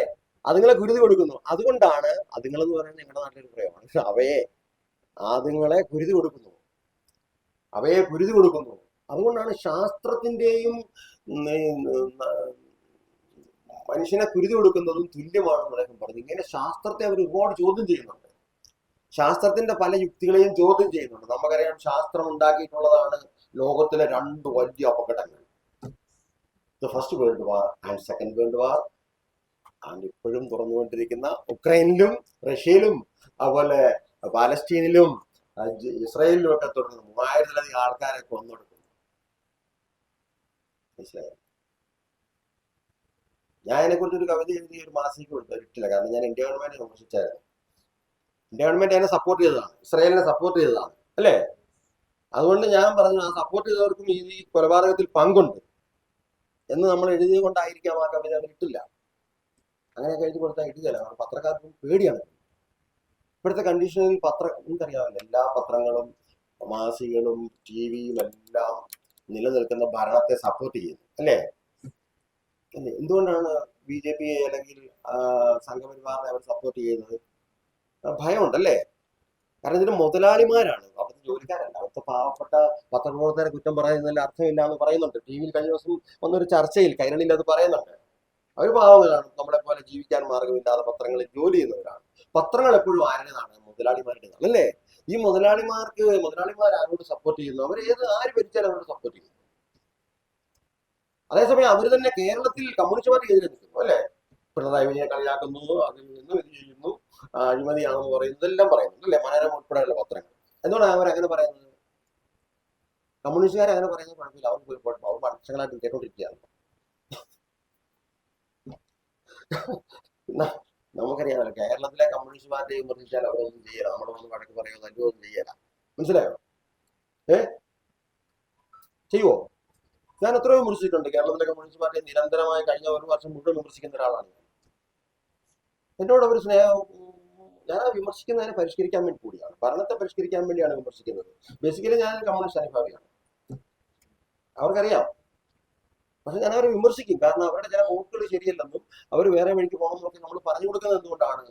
ഞാൻ വലിയ ആളായതുകൊണ്ടല്ല, എനിക്ക് എൻ്റെതായ ഒരു ഇതുണ്ടല്ലോ. ഇനി നമ്മളെല്ലാവരും അറിവുള്ളവരാണ്, മനസ്സിലായല്ലോ? മനുഷ്യരെല്ലാവരും അറിവുള്ളവരും മനുഷ്യരെല്ലാവരും സ്വയം പര്യാപ്തരുമാണ്. നിങ്ങൾ ഓട്ടോണമസ് ബോഡിയാണ് കേട്ടോ, നിങ്ങളൊരു ഓട്ടോണമസ് ആണ്. നിങ്ങൾ സ്വയം നിങ്ങളുടെ കാര്യം തീരുമാനിക്കുന്നത് നിങ്ങളാണ്. ഒരാൾ നിങ്ങളോട് വന്നിട്ട് എനിക്ക് ഇഷ്ടമാണെന്ന് പറയുമ്പോൾ എനിക്ക് ഇഷ്ടമല്ലെന്ന് പറയാനുള്ള സ്വാതന്ത്ര്യം നിങ്ങൾക്കുണ്ട്, അല്ലെ? നിങ്ങൾക്ക് ഇഷ്ടമാണെന്ന് അങ്ങോട്ട് പറയാനുള്ള സ്വാതന്ത്ര്യമുണ്ട്. അതാണ് ഓട്ടോണമസ് അല്ലേ? അത് ഒരാൾ പറയുന്നത് കേട്ടാൽ നടക്കുക അല്ലല്ലോ. നമുക്കൊരു അഭിപ്രായമുണ്ട്. നമ്മൾ വളരെയധികം എപ്പിസ്റ്റമോളജിക്കലും ഓണ്ടോളജിക്കലുമാണ്. നമുക്ക് ചിന്താപരമായ ശേഷിയുമുണ്ട്, സത്താപരമായ ശേഷിയുണ്ട്. നമുക്കൊരു സത്തയുണ്ട്, നമുക്കൊരു ബീയിങ് ഉണ്ട്, ചിന്തിക്കാനുള്ള ശേഷിയുണ്ട്. വി ആർ സബ്ജക്ട്സ്, നമ്മൾ സബ്ജക്ട്സ് ആണ്. അതിലേക്ക് നമ്മൾ വരാം. അപ്പം ഈ ഭയമാണ് ഇതിന്റെ കാരണം. ആ ഭയത്തിന് പല കാരണങ്ങളുണ്ട്. കാരണം നിലനിൽപ്പിന്റെ പ്രശ്നമാണ്. നിങ്ങൾക്കറിയാമല്ലോ, മാധ്യമത്തിനെതിരെ, മീഡിയ വണ്ണിനെതിരെ വന്നിട്ടുള്ള പ്രശ്നം നിങ്ങൾക്കറിയാം. അതുപോലുള്ള പ്രശ്നത്തിൽ വരാൻ താല്പര്യമില്ലാത്തത് കൊണ്ടാണ് അവര് ഒന്നും ചെയ്യാത്തത്. അവര് അനുകൂലമായി നിൽക്കുന്നത്. അവര് ഭരിക്കുന്ന പാർട്ടിയെ സപ്പോർട്ട് ചെയ്യും, അത് X or Y അവർ സപ്പോർട്ട് ചെയ്യും. കേരളത്തിൽ അതിന്റെ ആവശ്യമില്ല. കേരളത്തിൽ കമ്മ്യൂണിസ്റ്റ് പാർട്ടിയെ വിമർശിച്ചുകൊണ്ട് അവർക്കൊന്നും നഷ്ടപ്പെടാനില്ല. കമ്മ്യൂണിസ്റ്റ് പാർട്ടി വിചാരിച്ചാൽ ഒരു TV സ്റ്റോപ്പ് ചെയ്യാൻ പറ്റില്ല, മനസ്സിലായല്ലോ? അതാണ് എൻ്റെ കാര്യം. അത് ഞാൻ പറഞ്ഞത് യാദൃച്ഛ്യമായിട്ടൊക്കെ പറഞ്ഞു. ഒരു കവിത എഴുതി കൊടുത്താൽ പോലും ചിലപ്പോൾ അത് ഇടണമെന്നില്ല. പക്ഷെ അത്ര നല്ല കവിതയൊന്നും ആയിരുന്നില്ല എന്ന് എനിക്കും അറിയാം. പക്ഷെ ഞാനൊരു അവസരത്തിൽ, മനുഷ്യസ്നേഹിയാണല്ലോ നമ്മളെല്ലാവരും, മനുഷ്യനെ ഇങ്ങനെ കൊന്നൊടുക്കുമ്പോൾ ദുഃഖം വരും. 3000-ലധികം ആൾക്കാരെ, കുഞ്ഞുങ്ങളെ. ഒരു സ്ത്രീ പറയാണ്, ഞാൻ എൻ്റെ കൊച്ചിനെ ഉറക്കുകയാണ്, പുറത്ത് മരണം കാത്തു നിൽക്കുകയാണ്. കവിയത്രി പറയുകയാണ്, പുറത്ത് മരണം വന്ന് കാത്തു നിൽക്കുകയാണ്. എപ്പോഴും വെടിയുണ്ട വന്ന് അല്ലെങ്കിൽ മിസൈലുകൾ വന്ന് കുടുംബങ്ങളെ തകർക്കാം. ആശുപത്രികളിൽ ചികിത്സയിലായിരിക്കുന്നവരെ പോലും യുദ്ധത്തിൽ കൊല്ലുന്നു. അങ്ങനെ അതിമൃഗീയമായിട്ടുള്ള, മൃഗീയം എന്നുള്ള വാക്ക് ശരിയല്ല, കാരണം മൃഗങ്ങൾ അങ്ങനെ ചെയ്യില്ല. ബ്രൂട്ടൽ എന്നുള്ള അർത്ഥത്തിലാണ് ഞാൻ പറഞ്ഞത്. മലയാളത്തിൽ അതിന്റെ വാക്ക് മൃഗീയം എന്ന് പറഞ്ഞു. മൃഗീയം എന്ന് പറഞ്ഞ്, മൃഗീയം എന്ന് പറഞ്ഞാൽ മൃഗങ്ങളുടെ സ്വഭാവം. മൃഗങ്ങൾ അങ്ങനെ ചെയ്യില്ലല്ലോ. മൃഗങ്ങൾ പ്രതികാരം ചെയ്യും ആരുടെ? മൃഗങ്ങൾ അങ്ങനെ പ്രതികാരം ചെയ്യില്ല. ചെയ്യുമെന്ന് തോന്നുന്നു, പക്ഷെ നമ്മളുമായിട്ട് ബന്ധപ്പെട്ട് അങ്ങനെ ചെയ്യുന്നില്ല. മൃഗങ്ങളിൽ പ്രതികാരം ഉണ്ട്. ഇപ്പൊ സിംഹങ്ങളും ഈ ഹയന എന്ന് പറയുന്ന ജീവികളിൽ ഭയങ്കര വഴക്കൊക്കെ ഉണ്ടായിട്ടുണ്ട്. ആഫ്രിക്കയിലേക്ക് ഭയങ്കര അങ്ങോട്ടും ഇങ്ങോട്ടും എതിർപ്പ്, അതൊരു പ്രതികാരം പോലാണ്. അതുപോട്ടെ. അപ്പോ ഇത്തരത്തിൽ ഒരു ബഹുജന രീതിയിലേക്ക് വരുന്നു. അപ്പൊ അംബേദ്കറും മാർക്സിസവും കഴിഞ്ഞിട്ടുള്ളവർ, അതാണ് ഞാൻ ഏറ്റവും പുതിയ പൊളിറ്റിക്സ് എന്ന് പറയുന്നത്. ഏറ്റവും പുതിയ പൊളിറ്റിക്സ് എന്ന് ഞാൻ പറയാൻ കാരണം എന്താണ്? അതിനപ്പുറത്തേക്ക് കിടക്കുകയാണ്. ഡിഗ്രിയിലൂടെയും മറ്റും നമ്മൾ അപ്പുറത്തേക്ക് കിടക്കുകയാണ്. അതിനിപ്പുറത്ത് നമ്മൾ വന്നു കഴിയുമ്പോൾ ഈ ആധുനികത എന്ന് പറയുന്ന ഒരു ശാസ്ത്രത്തിലുള്ള നമ്മുടെ അമിതമായ വിശ്വാസം ഉണ്ടല്ലോ. ചിലർക്കെല്ലാം ശാസ്ത്രം വേണം. നമ്മുടെ വീടുകളിൽ നമ്മൾ ഫ്രിഡ്ജ് ഉപയോഗിക്കുന്നു, ഇങ്ങനെയൊക്കെ ഉണ്ടല്ലോ. അപ്പൊ ഞങ്ങളൊക്കെ ചെറുപ്പത്തിൽ കറണ്ട് ഇല്ലാതാണ്. ഞാൻ MA പഠിക്കുമ്പോഴും വീട്ടിൽ കറണ്ട് ഇല്ല. പക്ഷെ കറണ്ട് ഇല്ലെങ്കിൽ എനിക്ക് അങ്ങനെ ഒരു വെട്ടയില്ലാതെ തോന്നിയിട്ടില്ല കേട്ടോ. എന്താന്ന് എനിക്ക് അത്ഭുതമുണ്ട്. വെളിച്ചമില്ലെന്നൊരു പ്രശ്നം ഞങ്ങൾക്ക് തോന്നിയിട്ടില്ല ഇതുവരെ. ഇപ്പൊ കറണ്ട് വന്നപ്പം വേറൊരു ലോകം വന്നു. പക്ഷെ വെളിച്ചമില്ലാത്ത ഒരു ലോകമായിട്ട് എനിക്ക് അന്ന് വിളക്കൊക്കെ ഉണ്ടായിരുന്നു, ചൂട്ടൊക്കെ ഉണ്ടായിരുന്ന ഒരു ലോകമാണ്. പക്ഷെ ആ വെളിച്ചമില്ലെന്ന് എനിക്ക് തോന്നിയിട്ടില്ല. അതുപോലെ നമ്മൾ ഫ്രിഡ്ജിൽ നമ്മൾ തണുത്ത വെള്ളം കുടിക്കുന്നു. എന്റെയൊക്കെ ചെറുപ്പത്തിൽ വെള്ളമെല്ലാം തണുപ്പുണ്ടായിരുന്നു. അല്ലെങ്കിൽ ഞങ്ങൾ മൺകലത്തിൽ വെക്കുമായിരുന്നു. പൂജയ്ക്കകത്തൊക്കെ വെള്ളം വെച്ചിട്ട് അത് വിട്ട് കുടിക്കുമായിരുന്നു. പിന്നെ ചില സ്ഥലത്ത് ചില കിണറ്റിലെ വെള്ളത്തിനൊക്കെ ഈ പാറക്കൂട്ടങ്ങൾക്കിടയിലുള്ള കിണറുണ്ടല്ലോ, അതൊക്കെ നല്ല തണുപ്പുള്ള വെള്ളമായിരുന്നു. അപ്പൊ അതൊക്കെ നമ്മൾ കുടിച്ചിട്ടുണ്ട്. അതിന് വ്യത്യാസമൊന്നും ഫീൽ ചെയ്യുന്നില്ല, മാറ്റം ഉണ്ടായതായിട്ട് നമുക്ക് അങ്ങനെയൊന്നും ഫീൽ ചെയ്യുന്നില്ല. ഇപ്പൊ ശാസ്ത്രത്തിൽ നമുക്ക് ഒരുപാട് സുഖങ്ങളുണ്ട്. പണ്ട് ഈ ബസ്സിലൊക്കെ യാത്ര ചെയ്യുന്നത് ഇന്നത്തേക്കഴിഞ്ഞ് സുഖം ഉണ്ടായിരുന്നു. ശാസ്ത്രം വർദ്ധിച്ചതോടുകൂടി ബുദ്ധിമുട്ട് വന്നിട്ടുണ്ട്. ഇപ്പൊ തിരുവനന്തപുരം ടു കോട്ടയം എന്റെ ചെറുപ്പത്തിൽ ഞാൻ എക്സ്പ്രസ്സിലാണ് പോയിക്കൊണ്ടിരുന്നത്. ഞാൻ എം എക്ക് തിരുവനന്തപുരത്താണ് പഠിച്ചത്, യൂണിവേഴ്സിറ്റി കോളേജിലാണ് പഠിച്ചത്. അപ്പൊ ഞാൻ ഇടയ്ക്കിടയ്ക്ക് ബസ്സിലാണ് വരുന്നത്. ട്രെയിനെ ഞാൻ പോകാറില്ലായിരുന്നു ആദ്യകാലത്ത്. എനിക്ക് ട്രെയിനൊക്കെ അറിഞ്ഞുകൂടായിരുന്നു, പേടിയായിരുന്നു. അപ്പം ഞാനിങ്ങനെ ബസ്സിൽ പോകും, 3 മണിക്കൂർ മതിയാവും. ഇന്ന് കാണുന്നതെല്ലാം ബസ് സ്റ്റാൻഡാണ് അല്ലേ? കൊച്ചു കൊച്ചു ബസ് സ്റ്റാൻഡ് ഉണ്ടാക്കി വെച്ചിട്ട് അവിടെ എല്ലാം കയറിയിട്ടാണ് ഈ എക്സ്പ്രസ് പോകുന്നത്. 4.5 മണിക്കൂർ. നമുക്ക് ഡെവലപ്മെന്റ് വന്നപ്പോ ഡെവലപ്മെന്റ് ബുദ്ധിമുട്ടുകൾ ഉണ്ടാക്കുന്നുണ്ട്. ഡെവലപ്മെന്റുകൾ എന്ന് പറയുന്നത് കൂടുതൽ കൂടുതൽ പ്രയാസങ്ങൾ ഉണ്ടാക്കുന്നുണ്ട്. വളരെ അതാണ് കൊച്ചിയിലെ വൃക്ഷങ്ങളിൽ കവി പറയുന്നത്, പണ്ട് സുതാര്യമായിരുന്ന ലോകം ഇന്ന് അതാര്യമായി.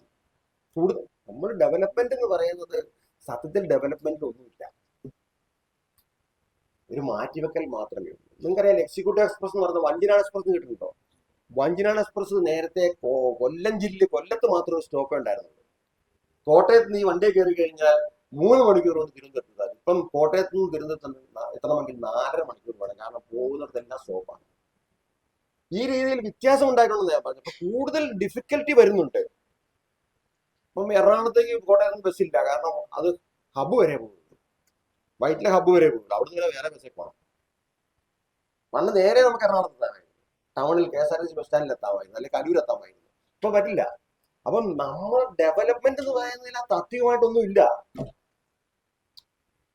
താത്വികമായിട്ട് നമ്മൾ കൂടുതൽ എളുപ്പമാണെന്ന് വിചാരിക്കുമ്പോൾ ഒരു വശത്ത് എളുപ്പമാകുന്നു, മറുവശത്ത് ബുദ്ധിമുട്ടാകുന്നു. മനസ്സിലായല്ലോ? ഒരു വശത്ത് എളുപ്പമാകുന്നുണ്ട്, പക്ഷെ അതുപോലെ തന്നെ മറുവശത്ത് ബുദ്ധിമുട്ട് വരുന്നുണ്ട്. ഇത്തരത്തിൽ ശാസ്ത്രത്തെയും ടെക്നോളജിയെയും നമുക്ക് പുതുതായി പഠിക്കേണ്ടി വരും. ഇപ്പം AI വന്നിട്ടുണ്ട്, ആർട്ടിഫിഷ്യൽ ഇന്റലിജൻസ് നമ്മുടെ ഈ മൊബൈലിലെല്ലാം ഉണ്ട്, TV-യിലുണ്ട്, മൊബൈലിലുണ്ട്. നമുക്ക് അറിഞ്ഞുകൂടാത്തതുകൊണ്ടാണ്, അയാൾ വരാനിരിക്കുന്ന കാര്യം നമ്മുടെ ഇപ്പം വന്നു കഴിഞ്ഞ കാര്യമാണ്. ആർട്ടിഫിഷ്യൽ ഇന്റലിജൻസ് ഉപയോഗിച്ചാണ് നമ്മുടെ ഇതിലെല്ലാം ഇങ്ങനെ മെമ്മറൈസ് ചെയ്യുന്നത്, കാര്യങ്ങളും എല്ലാം വരുന്നത്. അപ്പൊ ഈ ആർട്ടിഫിഷ്യൽ ഇന്റലിജൻസ് വന്നു മൂലം ഒരു പുതിയ കാര്യങ്ങൾ ഉണ്ടാകുന്നു, ലോകം എളുപ്പമാകും എന്നൊക്കെ പറയും. പക്ഷെ അങ്ങനെയൊന്നും അങ്ങനെ എളുപ്പമാവില്ല. ജീവിതം എന്നൊന്നും പ്രയാസമായിരിക്കും. കൂടുതൽ ഈസി ആകും തോറും അതിന് സങ്കീർണത വരും. ഇപ്പൊ വിമാനം വന്നപ്പോ എളുപ്പമായി എന്ന് പറയും. ഞാൻ വിഷയം വിട്ടതല്ല, അതോടെ പറഞ്ഞിട്ടൊക്കെ പോവാം. ശാസ്ത്രത്തിന്റെ ചില പ്രശ്നങ്ങൾ ഞാൻ പറയായിരുന്നു. വിമാനം വന്നപ്പോ എളുപ്പമായി, അമേരിക്കയിലൊക്കെ എത്താം എന്ന് വിചാരിക്കാം. പക്ഷേ ഈ വിമാനം ചിലപ്പോൾ താമസിക്കും. ഞാൻ ഒരു ദിവസം മുഴുവൻ താമസിച്ചിട്ടുണ്ട് ഫ്ലൈറ്റിന്, അത്രമാത്രം താമസിക്കും. ഇന്ന് നമ്മൾ വിമാനത്തെ കയറാൻ വേണ്ടി കെട്ടിപ്പറിക്ക് അവിടെ ചെല്ലുമ്പം ആ വിമാനം ലേറ്റ് ആണ്, അല്ലെങ്കിൽ വിമാനം ഇന്നില്ല, ക്യാൻസൽ ചെയ്തിരിക്കും. ഇങ്ങനെ പ്രശ്നം വരും. ഇതൊരു പ്രശ്നമാണ്. ഇതെല്ലാം പലതിനെ അപേക്ഷിച്ച് നിൽക്കുന്ന കാര്യങ്ങളാണ്. എത്ര ഡെവലപ്മെന്റ് ഉണ്ടായാലും അവിടെ ബുദ്ധിമുട്ടുണ്ടാവും. മനസ്സിലായില്ലേ? അപ്പം ബുദ്ധിമുട്ട് എന്നുള്ളത് എപ്പോഴും വരും. അത് ഡെവലപ്മെന്റ് എന്ന് പറഞ്ഞാൽ ഒരു പ്രതിഭാസമാണെന്ന് വിചാരിക്കണം. എന്ന് വെച്ചാൽ പ്രതിഭാസം എന്നുള്ള വാക്കിന്റെ അർത്ഥം എന്താണ്? മലയാളംകാർക്കറിയാവോ? ഫിനോമിനൽ, തോന്നൽ എന്നാണ് കേട്ടോ. പ്രതിഭാസം എന്ന് പറഞ്ഞാൽ തോന്നൽ, വാക്കിന്റെ അർത്ഥം എന്താണ്? പ്രതിഭാസിക്കുന്നത്, തോന്നുന്നത്. This world is phenomenal world എന്ന് പറഞ്ഞ അർത്ഥം എന്താ? ഫെനോമിനൽ വേൾഡ്, ഈ ലോകം ഒരു തോന്നലാണ്. അതാണ് ശങ്കരാചാര്യ പറയുന്നത് കേട്ടോ. അതാണ് ഫിനോമിനൽ വേൾഡ്. നമ്മൾ ഈ കാണുന്നതെല്ലാം തോന്നലാണ്, നാളെ ഇവിടെ ഉണ്ടാവണമെന്നില്ല, തോന്നലാണ് അല്ലേ?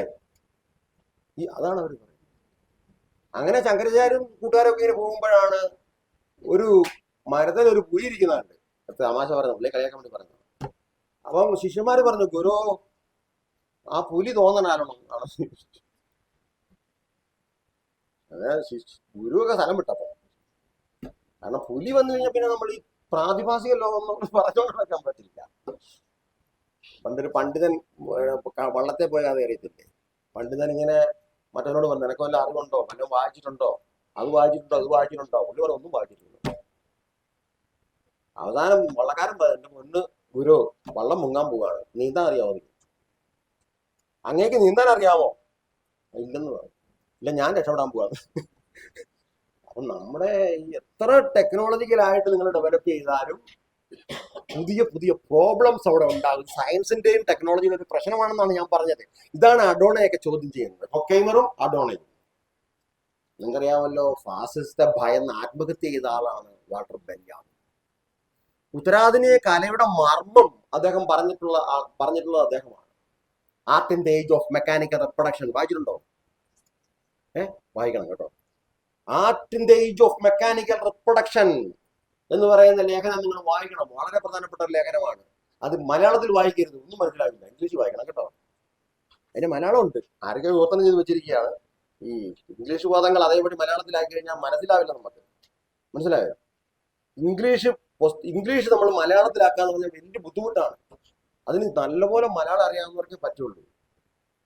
അല്ലാതെ ഇംഗ്ലീഷ് അറിയാവുന്നതുകൊണ്ട് നിങ്ങൾക്ക് അത് മലയാളത്തിലേക്ക്, ഞാൻ ജന്മനാ മലയാളിയാണ്, അതുകൊണ്ട് എനിക്ക് ഇംഗ്ലീഷ് അറിയാൻ ഇംഗ്ലീഷ് ടീച്ചർ, ഞാൻ ട്രാൻസ്ലേറ്റ് ചെയ്തുകളെന്ന് പറഞ്ഞാൽ ശരിയാവില്ല, വായിച്ചാൽ മനസ്സിലാവില്ല കേട്ടോ. അങ്ങനെ പ്രശ്നമുണ്ട്. ഇംഗ്ലീഷ് മലയാളത്തിലാക്കുമ്പോൾ അത് മലയാളത്തിന്റെ രീതിക്ക് മാറ്റണം. എങ്കിലും അതുകൊണ്ടാണ് ഞാൻ പറഞ്ഞത്, ഞാനത് വേറൊരാൾ വിവർത്തനം ചെയ്തത് വായിച്ചു മലയാളത്തിൽ, എനിക്കൊന്നും മനസ്സിലായില്ല. സാധനം ഞാൻ ഇംഗ്ലീഷിൽ തന്നെ വായിച്ചു, എനിക്കാണ് ഇംഗ്ലീഷ് ശരിക്കറിയില്ല. എങ്കിലും ഞാൻ കത്തിച്ച് പിടിച്ച് വായിച്ചെടുത്തു. അതിന്റെ തത്വം ഇതാണ്. ഈ കാലഘട്ടത്തിലെ ആർട്ട് എന്ന് പറയുന്നത് ഈ കാലം യന്ത്രവൽകൃത കാലഘട്ടമാണ്. ഞാൻ ഫ്രാങ്ക്ഫർട്ട് സ്കൂളിനെ കുറിച്ചാണ് പറയുന്നത് കേട്ടോ. ഈ ഫ്രാങ്ക്ഫർട്ട് സ്കൂൾ എന്താ ചെയ്തത്? നിലവിലുള്ള ക്ലാസിക്കൽ മാർക്സ് മുന്നോട്ട് വെച്ചത് പലതും അവര് പൊളിച്ച് പുതിയതായിട്ട് എഴുതുകയാണ്. മാർക്സിസം പുതുതായിട്ട് എഴുതി. അതുപോലെ എഴുതുന്ന ഒരാളാണ് നെഗ്രി എന്നാണ് പറഞ്ഞു വരുന്നത്. നെഗ്രിയും ഒക്കെ മാർക്സിസത്തെ പുതുക്കി എഴുതിയിട്ടുള്ളതാണ്. മാർക്സിസം അവിടെ ഉണ്ടാവും, അത് മരിക്കില്ല, ഒരു ആശയവും മരിക്കില്ല കേട്ടോ.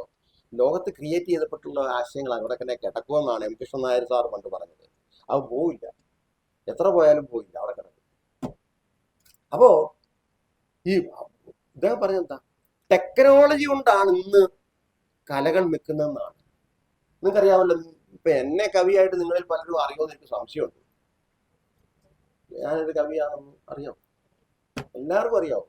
ഞാൻ വന്നപ്പോഴല്ലേ അറിയാവുന്നത്, കവിത വായിച്ചിട്ടുണ്ട്, പറയാം. പക്ഷെ നിന്നെക്കാളും നിങ്ങൾക്ക് അറിയാതെ മുഴുവൻ കാട്ടക്കടയാണ്. പുള്ളിഞ്ഞ് കയറി വരുമ്പോൾ നിങ്ങൾക്ക് ഒരു രോമാഞ്ചം ഉണ്ടാവും അല്ലേ? ഞാൻ വന്നപ്പോൾ നിങ്ങൾക്ക് രോമാഞ്ചം ഉണ്ടായിരുന്നില്ല, ഒരു സിനിമാടം വരുമ്പോലെയോ അങ്ങനെ. കാരണം എന്താണെന്നറിയാമോ, അദ്ദേഹത്തിന്റെ കവിതകൾ കാസറ്റിലൂടെ നിങ്ങൾ കേട്ടിരിക്കുകയാണ്. കാസറ്റ് ടെക്നോളജിക്കലാണ് അല്ലേ? യന്ത്രവൽകൃത കാലത്തിന്റെ കലയാണ്, ഒരു വസ്തുവാണ് കാസറ്റ് അല്ലെ CD എന്നൊക്കെ പറയുന്ന സംഗതികൾ. കാസറ്റ്, CD, അതുപോലെ നമ്മൾ പെൻഡ്രൈവിലൂടെയൊക്കെ കുത്തിയെടുക്കുന്ന സംഗതികൾ, ഈ ഉപകരണങ്ങൾ, ഈ ടൂൾസ്, ഈ ഡിവൈസസ് ഉപയോഗിച്ചാണ് കലയെ പരിഷ്കരിക്കുന്നത്. അപ്പൊ നിങ്ങൾ സിനിമയിൽ വളരെ പ്രിയാണ്. എന്തുകൊണ്ടാണ്? സിനിമ നിങ്ങളുടെ വീട്ടിൽ വരും. നാടകത്തിന് നിങ്ങൾ അവിടെ ചെല്ലണം. നിങ്ങൾ നാടകം കാണാൻ അങ്ങോട്ട് ചെല്ലണം, അല്ലാതെ പറ്റുമോ? നിങ്ങളുടെ വീട്ടിലേക്ക് വരുമോ? നാടകം വരും. സിനിമ നമ്മുടെ കയ്യിലുണ്ട്, അവൈലബിൾ ആണ് ഇതിനകത്ത് അല്ലേ? സിനിമ അനവധി പ്രൊഡക്ഷൻ സാധ്യമാണ്. ഒരു സിനിമ വെച്ചിട്ട് നമുക്ക് അനന്തമായ കോപ്പികൾ എടുക്കാൻ പറ്റും. ഒറിജിനൽ അല്ല, കോപ്പികൾ എടുക്കാൻ പറ്റും. കേരളത്തിൽ ആദ്യമായിട്ട് രാജാരവിവർമ്മയാണ് ശിവകാശിയിൽ കൊണ്ടുപോയിട്ട് അദ്ദേഹത്തിന്റെ ചിത്രങ്ങളെല്ലാം കലണ്ടറുകളാക്കി. അങ്ങനെയാണ് ഈ സരസ്വതിയുടെ ചിത്രമൊക്കെ നമുക്ക് കിട്ടുന്നത്. സരസ്വതിയൊക്കെ അവർ വരച്ചതാണ്. ഈ ദൈവങ്ങളുടെ പടം എല്ലാം മനുഷ്യർ വരച്ചതാണ് കേട്ടോ. ശിവന് പാർവതി, ശിവന് മഹാവിഷ്ണു, ശ്രീരാമൻ, ശ്രീകൃഷ്ണൻ, ഇവരുടെ ഒന്നും ഫോട്ടോ നമ്മുടെ കയ്യിലില്ല. ഈവൻ ബുദ്ധന്റെ പോലും ഫോട്ടോ ബുദ്ധൻ ജീവിച്ചിരുന്നുള്ള ഉറപ്പാണ് അല്ലേ? ബുദ്ധൻ ജീവിച്ചിരുന്നുള്ള ഉറപ്പാണ്. പക്ഷെ ബുദ്ധനെ കണ്ടെത്തിയത് ആരാ? പാശ്ചാത്യരാണ്, ഇന്ത്യക്കാരല്ല. ബുദ്ധൻ ജീവിച്ചിരുന്നത് BC 6-ാം നൂറ്റാണ്ടിലാണ്. പിന്നെ പുള്ളി മരിച്ചു കഴിഞ്ഞ് പിന്നെ എല്ലാവരും പുള്ളിയെ മറന്നു. 3-ാം നൂറ്റാണ്ടിലാണ് ബുദ്ധൻ വീണ്ടും ഉയർന്നു വരുന്നത്. അന്നാണ് അദ്ദേഹത്തിന്റെ ചിത്രം വരച്ചുണ്ടാക്കുന്ന കലാകാരൻ. ആ വരച്ചത് നമുക്ക് ഇഷ്ടപ്പെട്ടു അല്ലേ? ബുദ്ധന്റെ മുഖത്ത് നോക്കുമ്പോൾ നമുക്കൊരു സന്തോഷം. അത്രമാത്രം ധ്യാനാത്മകമായ മെഡിറ്റേറ്റീവായ ഫേസാണ്. ബുദ്ധന്റെ ഒരു ഗ്രന്ഥവും ഇന്ത്യയിൽ ഉണ്ടായിരുന്നില്ല, ഇന്ത്യയിലില്ലായിരുന്നു. അത് മുഴുവൻ ഹുയാങ്സാങ് യാങ്സി നദി നീന്തിക്കടന്ന് ഇന്ത്യയിൽ വന്നിട്ട് ഹുയാങ്സാങ് ഇന്ത്യയിലുള്ള ബുദ്ധമതത്തിന്റെ ഗ്രന്ഥങ്ങൾ മുഴുവനും വിവർത്തനം ചെയ്ത് കൊണ്ടുപോയി. ഇവിടുന്ന് ട്രാൻസ്ലേറ്റ് ചെയ്തുകൊണ്ട് ചൈനീസ് ഭാഷയിലേക്ക് ട്രാൻസ്ലേറ്റ് ചെയ്തുകൊണ്ട് പോയി. അദ്ദേഹം അവിടെ പോയിട്ട് അത് കഴിഞ്ഞപ്പോൾ എന്ത് സംഭവിച്ചു? ഇന്ത്യയില് ഹിന്ദു ബ്രാഹ്മണര് ബുദ്ധമതത്തെ നശിപ്പിച്ചു. ഒരുപാട് ശ്രമണന്മാരെ കൊന്നുകളഞ്ഞു. ശ്രമണന്മാരെ കൊന്നു ആട്ടി ഓടിച്ചു. അതാണ്, അങ്ങനെയാണ് ഈ ക്ഷേത്രങ്ങളെല്ലാം അവരെടുത്തു. കൊടുങ്ങല്ലൂർ ക്ഷേത്രമൊക്കെ ബുദ്ധിസ്റ്റ് ക്ഷേത്രമായിരുന്നു. അവിടുത്തെ ബുദ്ധന്മാരെ എല്ലാം ഓടിച്ചിട്ട് ആ ക്ഷേത്രങ്ങളെല്ലാം അവർ സ്വന്തമാക്കി. ഉദാഹരണത്തിന് ഈ പറയുന്ന പെരുമ്പാവൂർ കലിൽ ഗുഹാക്ഷേത്രം ബുദ്ധമത ക്ഷേത്രമാണ്. ഇപ്പോഴും ബുദ്ധന്റെ ഒരു ചെറിയ പ്രതിമ അവിടെ വെച്ചിട്ടുണ്ട്. പക്ഷെ ഇപ്പൊ അത് ശിവക്ഷേത്രമൊക്കെയാണ്, ഗണപതി ക്ഷേത്രമൊക്കെയായി. മനസ്സിലായില്ലേ? ഇത്തരത്തിൽ ക്ഷേത്രങ്ങളെ മുഴുവനും ബുദ്ധമത ക്ഷേത്രങ്ങളെയും ജൈനമത ക്ഷേത്രങ്ങളെയും മുഴുവനും ഹിന്ദുമത ക്ഷേത്രങ്ങളാക്കി മാറ്റുകയൊക്കെയാണ് ചെയ്തത്. അതെല്ലാം തിരിച്ചു പിടിക്കാൻ തുടങ്ങി കഴിഞ്ഞാൽ പിടിച്ചുകൊണ്ടിരിക്കും. നമ്മൾ ഈ പള്ളി മാറ്റി അവിടെ അമ്പലം പണിതു എന്നൊക്കെ കേട്ടല്ലോ. അതുപോലെ തന്നെ തിരിച്ചു പിടിക്കാന്നല്ല പറയും. തിരിച്ചു പിടിക്കാൻ തുടങ്ങി കഴിഞ്ഞാൽ എന്തെല്ലാം തിരിച്ചു പിടിക്കേണ്ടി വരും? ബുദ്ധിസ്റ്റുകൾക്ക് ഇന്ത്യ തിരിച്ചു പിടിക്കേണ്ടി വരും. ഇതെല്ലാം ബുദ്ധമതക്കാരുണ്ടാക്കിയ ക്ഷേത്രങ്ങളായിരുന്നു. അതെല്ലാം കുറെ എണ്ണം ഇവർ കൊണ്ടുപോയി. ബുദ്ധന്മാരെല്ലാം ഓടിച്ച് അവിടെ ഗ്രന്ഥങ്ങൾ മുഴുവൻ കത്തിച്ചു കളഞ്ഞു. പിന്നെ നമുക്ക് പുസ്തകമില്ല. പിന്നെ നമ്മൾ എന്ത് ചെയ്തു? ചൈനീസ് ഭാഷയിൽ നിന്നും ഇന്ത്യൻ ഭാഷകളിലേക്ക് അത് വിവർത്തനം ചെയ്തെടുത്തതാണ്. മനസ്സിലായല്ലോ? ചൈനയിൽ കൊണ്ടുപോയ സാധനം തിരിച്ചിവിടെ കൊണ്ടുവന്നതാണ് ഇപ്പോഴത്തെ നമ്മുടെ ബുദ്ധിസ്റ്റ് ത്രിപിടകവും ഗ്രന്ഥങ്ങളും എല്ലാം. ഇതാണ് ഇതിന്റെ ചരിത്രം. അപ്പൊ ഈ കോപ്പികൾ എടുക്കാനുള്ള ഒരു സാധ്യത എന്ന് പറയുന്നത് വളരെ പ്രധാനപ്പെട്ട കാര്യം. അപ്പൊ നമ്മൾ ഖുറാൻ വളരെ പോപ്പുലറാണ്. എല്ലാവരുടെ വീട്ടിലും ഖുറാനുണ്ട്. എന്റെ വീട്ടിലുണ്ട് ഖുറാൻ. ഇത്ര ഉള്ളത് 5 പുസ്തകങ്ങൾ 6-7 പുസ്തകങ്ങളുണ്ട്. ഒരെണ്ണം കിട്ടിയിട്ടില്ല. ഇത്രയുണ്ടത്. ഞാൻ പേടിച്ചു പോയി. ഞാനത് ബുക്ക് ചെയ്ത് കഴിഞ്ഞ് വന്നപ്പോഴാണ് ഇത്രയുണ്ട്. കുറച്ചൊക്കെ വായിക്കൊണ്ടിരിക്കുന്നത്. വേറെയും ഖുറാൻ ഉണ്ട്. ഈ ഖുറാൻ ഒരു ഭാഷയിലേക്ക് വിവർത്തനം ചെയ്യാൻ അനുവദിച്ചിരുന്നില്ല. ഖുറാൻ ആദ്യമായി വിവർത്തനം ചെയ്ത ഏത് ഭാഷയിലാണ്? അറബിയിൽ നിന്ന്. അറബിയിലാണല്ലോ, ക്ലാസിക്കൽ അറബിയിലാണല്ലോ ഖുറാൻ എഴുതിയിരിക്കുന്നത്. പഴയ അറബി ഭാഷയ്ക്ക് മാറ്റമില്ലല്ലോ. സംസ്കൃതം പോലെ ഒരു ലാംഗ്വേജ് ആണ് അറബി ഭാഷ. ക്ലാസിക്കലാണ്. അതിപ്പോഴും ഉണ്ട്. അത് വിവർത്തനം ചെയ്യാനോ ഒന്നും അനുവാദം ഉണ്ടായിരുന്നില്ല. അത് ആദ്യം ട്രാൻസ്ലേറ്റ് ചെയ്തത് ആരാണ് ലോകത്ത്? ജർമ്മൻകാരാണ്. ജർമ്മൻ ഭാഷയിലേക്കാണ് അതിന്റെ ആദ്യത്തെ ട്രാൻസ്ലേഷൻ വരുന്നത്. അവര് ധൈര്യപൂർവ്വം ചെയ്തു. പിന്നീടാണ് ലോകത്തെ എല്ലാ ഭാഷകളിലേക്കും ട്രാൻസ്ലേഷൻസ് വരുന്നത്. മനസ്സിലായല്ലോ? അത് ട്രാൻസ്ലേറ്റ് ചെയ്താലൊന്നും അതിന്റെ ശരിക്കുള്ളത് കിട്ടില്ല. കാരണം അത് അറബി ഭാഷയിൽ അത്രമാത്രം സംഗീതാത്മകമായ ഒരു ഭാഷയാണ് അറബി ഭാഷ. അതിന് പ്രത്യേകമായിട്ടുള്ള വായനാ രീതികളുണ്ട്. അത് കവിതകളാണ്. മനസ്സിലായല്ലോ? അത് മുഴുവൻ കവിതകളാണ്. ഖുറാൻ എന്ന് പറഞ്ഞാൽ അതുകൊണ്ടാണ് ഞാനത് വായിക്കുന്നത്. ഖുറാന്റെ ശരിക്കുള്ളത് വായിക്കാൻ എനിക്ക് പറ്റില്ല. കാരണം അത് അറബി ഭാഷ പഠിച്ചാലേ പറ്റുള്ളൂ. അതുകൊണ്ടാണ് മുഹമ്മദ് നബിയെ കവിയായിട്ട് കണ്ടിരുന്നത്. കവിയായിട്ടാണ് അദ്ദേഹത്തെ ജനസമൂഹം കണ്ടത്. പുള്ളി പറഞ്ഞു ഞാൻ കവിയൊന്നുമില്ലെന്ന്. പുള്ളിയെ കവിയായിട്ട് കണ്ടിരുന്നു. കവിതകളാണ്. ലോകത്തിലെ ഏറ്റവും വലിയ കവികളായിട്ടാണ് ആനന്ദകുമാരസ്വാമി എന്ന് പറയുന്ന ഒരു ചിന്തകനുണ്ട്. അദ്ദേഹം ശ്രീലങ്കക്കാരനാണ്. അദ്ദേഹം ലോകത്തിലെ ഏറ്റവും വലിയ കവികളായിട്ടാണ് ക്രിസ്തുവിനെയും നബിയെയും പറഞ്ഞിട്ടുള്ളത്. ലോകത്തിലെ ഏറ്റവും വലിയ മനഃശാസ്ത്രജ്ഞനാണ് ബുദ്ധൻ എന്നാണ്. ഇങ്ങനെയാണ് പറഞ്ഞത്. ഇങ്ങനെ 3 പേരെ കുറിച്ച് ആനന്ദകുമാരസ്വാമി എന്ന് പറയുന്ന ഒരാൾ. അപ്പൊ ഞാൻ പറഞ്ഞ ശിവകാശി കലണ്ടർ ഇറക്കിക്കൊണ്ടാണ് ഇന്ന് എല്ലാ വീട്ടിലും ദൈവം ഇത്ര പോപ്പുലറായത്. മനസ്സിലായത്? നിങ്ങൾക്കറിയാം ഇന്ന് നാടകം ഇതാണ് മരിച്ച അവസ്ഥ. എന്തുകൊണ്ടാണ് നാടകത്തിന് ഈ ടെക്നോളജി അവൈലബിൾ ആയി? നിങ്ങൾ കടവനിട്ടയും ബാലചുള്ളിക്കാരനെ ഇത്ര അറിയപ്പെടാൻ കാരണം എന്താണ്? അവർ കാസറ്റുകളിൽ ഇറക്കി. അതാണ് art in the age of mechanical reproduction എന്ന് പറയുന്നത്. അതായത് യാന്ത്രിക പുനരുൽപാദന കാലത്തെ കല. ഈ ലേഖനം എഴുതിയിട്ടുള്ള ആളാണ് ആര്? വാൾട്ടർ ബെന്യാമിൻ. ഇവർ ലേഖനം പലതരത്തിലായിട്ടുണ്ട്. ഇപ്പൊ കാഫ്കയെ കുറിച്ച് എഴുതിയിട്ടുണ്ട്, ഡെലൂസൊക്കെ അതിനെ കുറിച്ച് പറഞ്ഞിട്ടുണ്ട്. അപ്പൊ നമ്മൾ പറഞ്ഞു വന്നതിലേക്ക് തന്നെ പോകാം. ഇങ്ങനെ ഈ ഫ്രാങ്ക്ഫർട്ട് സ്കൂളുകാരെന്ത് ചെയ്തു? മാർക്സിസത്തെ നവീകരിച്ചു. ഇത്തരത്തിൽ വീണ്ടും നവീകരിക്കുകയാണ് നെഗ്രിയെ പോലുള്ളവർ ചെയ്യുന്നത്. നെഗ്രിയും സെസേക്കിനെ പോലുള്ളവരൊക്കെ അതിനെ വീണ്ടും നവീകരിക്കുക. അതങ്ങനെ ചിന്തകൾ ഇങ്ങനെ പോയിക്കൊണ്ടിരിക്കും. പഴയ ചിന്തകൾ പുതുതായി എല്ലാ മേഖലയിലും ആ മാറ്റങ്ങളുണ്ട്. മതത്തിലും ആ മാറ്റങ്ങൾ ഉണ്ടാകുന്നുണ്ട്. എല്ലാ മേഖലയിലും ആ മാറ്റങ്ങൾ ഉണ്ടാകുന്നുണ്ട്. ഈ ബയോപൊളിറ്റിക്സ് എന്ന് പറയുന്ന ഒരു കൺസെപ്റ്റ് ഉണ്ടല്ലോ, ഫൂക്കോട്ട് അല്ലേ? അപ്പോൾ ഒരു ജനസമൂഹം വ്യക്തമായിട്ട് അത് പറഞ്ഞിട്ടില്ല. ഞാൻ ആ പുസ്തകം വായിച്ചിട്ടുണ്ട്. പക്ഷെ അദ്ദേഹം കൃത്യമായിട്ട് അത് പറയുന്നതായിട്ട് എനിക്ക് മനസ്സിലായില്ല. പലരും അങ്ങനെ പറയുന്നുമുണ്ട്. അത് വ്യക്തതയില്ലാത്തൊരു സംഭവമാണ് ബയോപൊളിറ്റിക്സ്. ഒരു നാട്ടിലെ ജനതയുടെ പോപ്പുലേഷനെ നിയന്ത്രിക്കുക, അവരുടെ ചികിത്സാ രീതികളൊക്കെ നോക്കുക, ഇതൊക്കെയാണ് അതിനകത്ത് പറയുന്നത്. പക്ഷെ അതിൽ നമ്മൾ വായിച്ചെടുക്കുന്ന വേറൊരു മീനിങ് ഉണ്ട്. ഞാൻ പറയാം. ഇപ്പം കേരളത്തില് ആശുപത്രികളിൽ നമ്മളൊന്ന് പോവുക. ഇപ്പൊ ഈ കുട്ടിക്ക് ചുമയുണ്ടെന്ന് തോന്നുന്നു, ആരും കൂടെ ചോദിച്ചല്ലോ. ഈ കുട്ടിയെ കൊണ്ട് നമ്മൾ ആശുപത്രിയിൽ പോവുകയാണ് എന്ന് വിചാരിക്കുക. ഞാനിങ്ങനെ പറയുന്നത് ബുദ്ധിമുട്ടൊന്നും വെച്ച് അപ്പൊ ആ കുട്ടിക്ക് ഒരു 1500 രൂപ വേണം അല്ലേ? നമ്മുടെ 1500 രൂപ ഇല്ല. നമ്മൾ എങ്ങോട്ട് പോകുന്നു? നമ്മൾ ഗവൺമെന്റ് ഹോസ്പിറ്റലിൽ പോകുന്നു. എറണാകുളത്ത് വളരെ നല്ലൊരു ജില്ലാ ഹോസ്പിറ്റലിൽ എന്താ ടെക്നോളജിക്കലായിട്ടൊക്കെ നമ്മൾ പോയി ഇരുന്നാൽ നമ്മുടെ പേരൊക്കെ നമ്പരൊക്കെ അവിടെ വരും, പോയി കാണാം. നല്ല ഒരുപാട് ഡോക്ടേഴ്സ് ഒക്കെ ഉണ്ട്. പക്ഷെ ഡോക്ടേഴ്സ് മരുന്നിനെ കുറിച്ച് തരും, ഗുളിക കാണില്ല. ഗുളിക എഴുതി തരും, ഈ ഗുളികളൊന്നും അവിടെ കിട്ടില്ല. നമ്മൾ എന്ത് ചെയ്യും? നമ്മൾ മരിച്ചുകൊണ്ടിരിക്കും. നിങ്ങൾക്കറിയാമല്ലോ, ഒരു ആദിവാസി പെൺകുട്ടി, ഗർഭിണിയായ ഒരു പെൺകുട്ടിയെ കൊണ്ട് കോഴിക്കോട് മെഡിക്കൽ കോളേജ് ചെന്നിട്ട് അവസാനം അവരുടെ ഭർത്താവ് ആത്മഹത്യ ചെയ്ത കഥ നിങ്ങൾക്ക് അറിയാമല്ലോ. ഇങ്ങനെ ചികിത്സ കിട്ടാതെയും അതുപോലെ തന്നെ പിന്നെ എങ്ങനെയാണ് ജനസംഖ്യ നിയന്ത്രിക്കുന്നത്? ചികിത്സ കിട്ടാതെ കൊല്ലാം. ഇന്ത്യ വലിയ പോപ്പുലേഷൻ ഉള്ള രാജ്യമാണ്, ഓവർ പോപ്പുലേറ്റഡ് കൺട്രിയാണ്. കുറെ പേര് ചത്തൊടുങ്ങുന്നതാണ് എല്ലാവർക്കും സന്തോഷം അല്ലേ? ജീവിച്ചിരിക്കുന്നവർക്ക് സന്തോഷം, മരിക്കുമെന്ന് ഉറപ്പില്ലാത്തവർക്ക് സന്തോഷം അല്ലേ? അതാണ് ഇപ്പൊ സംഭവിച്ചുകൊണ്ടിരിക്കുന്നത് ഇന്ത്യയിലും ലോകത്തുമെല്ലാം. അങ്ങനെ ഒരു സാധ്യത അതിനകത്തുണ്ട്. അതായത് ജനങ്ങളെ കൊന്നൊടുക്കാം. എങ്ങനെ കൊന്നൊടുക്കാം? അവർക്ക് ജീവിക്കാനുള്ള സൗകര്യങ്ങൾ കൊടുക്കാതെ, അവർക്ക് മരുന്ന് കൊടുക്കാതെ, അവർക്ക് ഭക്ഷണം കൊടുക്കാതെ അവരെ കൊന്നൊടുക്കാം. അതാണ് ഈ ഫൂക്കോയുടെ ബയോപൊളിറ്റിക്സിനെ വെച്ചുകൊണ്ട് ആ എംബപ്പെ പറയുന്നത് അല്ലേ? എംബപ്പെ പറയുന്ന നെക്രോപൊളിറ്റിക്സ് എന്ന് പറയുന്ന സംഗതി അല്ലേ? കൊന്നൊടുക്കുകയാണ്. അത് കൊന്നൊടുക്കുന്നതിന്റെ ഇതാണ് നമ്മളിപ്പോ കാണുന്നത്. മണിപ്പൂരിലെ കലാപവും പറ്റുമോ? ഈ കലാപത്തിന് നിങ്ങൾക്കറിയാം, അവിടെ പോയ ധീരനായ ഒരു മനുഷ്യനാണ് രാഹുൽ ഗാന്ധി. എനിക്ക് ഇന്ത്യയിൽ ഏറ്റവും ഇഷ്ടമുള്ള നേതാവാണ്. ചരിത്രത്തിൽ അയാളായിരിക്കും ഓർമ്മിക്കപ്പെടുക. അയാൾ പരിചയമൊന്നും എനിക്കറിഞ്ഞില്ല. അയാൾ ഇന്ത്യ വഴി നടക്കി കാണിക്കുമ്പോൾ തേരാപ്പാരാണ്. ഒരു ഇന്നത്തെ വിവരമുള്ള ഒരു പൊളിറ്റീഷ്യൻ ചെയ്ത കാര്യങ്ങളൊന്നും അല്ലത്. അയാൾ പൊളിറ്റിക്കലായിട്ട് കാണിക്കുന്നത് മുഴുവൻ മണ്ടത്തരങ്ങളാണ് എന്ന് പറയുന്നു. ആൾക്കാർ പറഞ്ഞാൽ അയാൾക്ക് കോൺഗ്രസ്സുകാരോട് പറഞ്ഞു അയാൾ മണ്ടനാണ്, അയാൾ ബുദ്ധിയില്ല, കൊച്ചു പയ്യനാണ്, പക്വതയില്ല എന്നൊക്കെ എല്ലാവരും പറയും അല്ലേ? എല്ലാവരും പറയുന്ന കാര്യമാണ്, ഞാൻ പറയുന്നതല്ല. ഇതുപോലൊരു കഥാപാത്രം ലോകത്തുണ്ട്. നിങ്ങൾ വായിച്ചിട്ടുണ്ടോ ഡോൺ ക്വിക്സോട്ട്? ഡോൺ ക്വിക്സോട്ട് ഞാൻ 2 തവണ വായിച്ചിട്ടുണ്ട്. ഭയങ്കര ഇഷ്ടമുള്ള വർക്കാണ് ഡോൺ ക്വിക്സോട്ട് എന്ന് പറയുന്നത്. ഇതില് വലിയൊരു കഥാപാത്രമുണ്ട്, അയാളുടെ പേര് ക്വിക്സോട്ട് എന്നാണ്. Don Quixote. ഡോണെ കീഹോട്ടെ എന്നൊക്കെയാണ് എന്റെ ശരിക്കും ഉച്ചാരണം. John Quixote, കീഹോട്ടെ.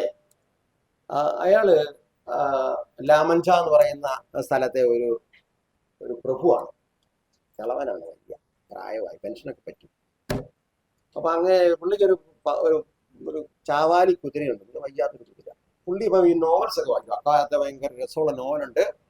ലോക്കിംഗ് വാറിനെ പോലുള്ള ചില കഥാപാത്രങ്ങളൊക്കെ വരുന്ന പെണ്ണുങ്ങളെയൊക്കെ ഇങ്ങനെ കല്യാണപന്തലിൽ നിന്നൊക്കെ എടുത്ത് കുതിരപ്പുറത്ത് കൊണ്ടുപോകുന്ന കാമുകനായിട്ടുള്ള ലോക്കിംഗ് വാർ അല്ലേ? അധാർമികരെ ഒരു പെണ്ണിനെ ഒരാൾ പിടിക്കുന്നു. അപ്പോൾ ഒരാള് സാഹസികനായിട്ടുള്ള നൈറ്റ്, KNIGH, നൈറ്റ് എന്ന് പറഞ്ഞാൽ മലയാളത്തിൽ പറഞ്ഞാൽ മാടമ്പി. മാടമ്പി എന്നാണ് അതിന് പറയാം. ഭടൻ മാടമ്പി, അതിന് ശരിക്കും ഭാഗം മാടമ്പിയാണ്. ഈ മാടമ്പി എന്നിട്ട് അവരെ രക്ഷിക്കുന്നു. അങ്ങനെ സമൂഹത്തിലെ രക്ഷയൊക്കെ നടത്തുന്ന ഒരാളാണ് ആര്? ഇതിലെ കഥാപാത്രങ്ങൾ. ഈ മധ്യകാല നോവൽസുകളുടെ, മിഡീവൽ നോവൽസിലെ കഥാപാത്രങ്ങൾ എന്ന് പറയുന്നത് സാഹസിക നോവൽസ് ആണ്. അതായത് റൊമാൻസുകളാണ് അല്ലേ? റൊമാൻസുകളാണ്. റൊമാൻസ് കൃതികൾ എന്ന് പറഞ്ഞാൽ സാഹസികതയും പ്രേമവുമാണ് അല്ലേ? കാമുകിമാരാണ്. അങ്ങനെ ഈ ഡോൺ ക്വിക്സോട്ട് അങ്ങനെ പോവാണ്. പുള്ളിയുടെ കൂടെ സാങ്കോപാൻസ എന്ന് പറയുന്ന ഒരു പാവപ്പെട്ടൊരുത്തരം കൂട്ടിട്ടുണ്ട്. പുള്ളിക്ക് ഒരു കാമുകി ഒന്നും ഇല്ല. അപ്പം പുള്ളി ഒരു കാമുകിയെ സങ്കല്പിക്കുകയാണ്. അതാണ് ഡെൽസീനിയ ഡെൽ ടൊബോസോ അല്ലേ? എന്ന് പറയുന്നൊരു കാമുകി. അതൊന്നും ഇല്ലെന്ന്, ഒരു സ്ത്രീയാണ്. അവിടെ അരിയിൽ നിന്ന് ഗോതമ്പിൽ നിന്ന് കല്ല് പൊറിക്കൊണ്ടിരുന്ന സ്ത്രീയാണ് ഇവർ മാതൃകയാക്കുന്നത്. പുള്ളിക്കാരി ഇത് അറിഞ്ഞിട്ട് പോലും ഇല്ല കാമുകിയാണ്. അങ്ങനെ ലോകത്തെ നന്മ പുലർത്താൻ വേണ്ടി ഇങ്ങനെ പോവുകയാണ്. വാളും പരിചയൊക്കെ ആയിട്ട് പോകുന്നു. അവസാനം ഒരു വിൻഡ് മില്ല് കാണുന്നു. അതായത് കാറ്റാടി യന്ത്രങ്ങൾ ഉപയോഗിച്ചുള്ള ഒരു മില്ലാണ്. ഇവർ ഈ കാറ്റാടി യന്ത്രങ്ങൾ കണ്ടിട്ടില്ല. ഇവർ ഈ മോഡേൺ ടെക്നോളജി ഒന്നും മനസ്സിലാക്കിയിട്ടില്ല. ശാസ്ത്രത്തിന് മുമ്പുള്ള കാലഘട്ടത്തിൽ ജീവിച്ചിരുന്നവരാണ്. അതുകൊണ്ട് വരുന്നത് പ്രേതമാണെന്ന് വിചാരിച്ചു. ഈ പണ്ട് കാലത്ത് ഈ പൊയ്കൈ ജോഹാനാന്റെ ഒരു കഥയുണ്ട്. പൊയ്കൈ ജോഹാൻ ഇങ്ങനെ മതപ്രഭാഷണം നടത്തിക്കൊണ്ടിരിക്കുമ്പോൾ പെട്ടെന്ന് ആകാശത്തോട്ട് വിമാനം പോയി. അപ്പൊ അന്ന് കേരളത്തിലുള്ള മനുഷ്യർ വിചാരിക്കുന്നത് ആകാശത്തോട് വിമാനം പോകുന്നത് എന്തോ പൊട്ടിച്ചൂട്ട് പോകുക എന്നൊക്കെയാണ്. ഏത് പ്രേതവേ? പ്രേതങ്ങൾ ഇങ്ങനെ ആകാശം വഴി പോവുകയാണ്. അപ്പൊ പുള്ളിയാണ് അവരോട് പറയുന്നത്, ഇത് വിമാനത്തിൽ ആൾക്കാർ സഞ്ചരിക്കുകയാണ്.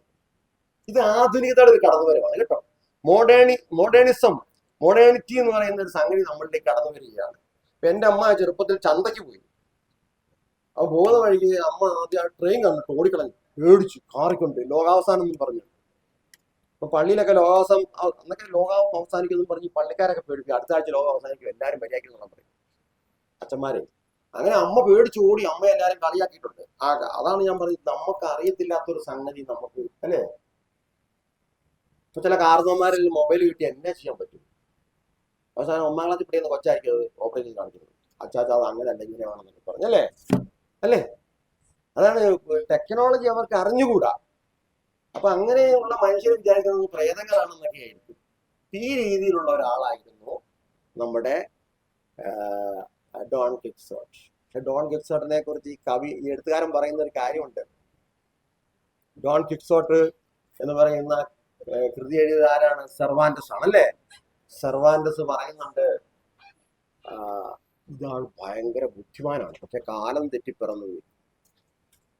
പക്ഷെ അവസാനം ഡോൺ ക്വിക്സോട്ടിനെ എല്ലാവരും ആദരിക്കുന്നുണ്ട്. ഒരു കള്ളന്മാര് വരെ കാത്തിരിക്കുകയാണ് ആദരിക്കാൻ വേണ്ടി അവസാന ഭാഗത്ത്.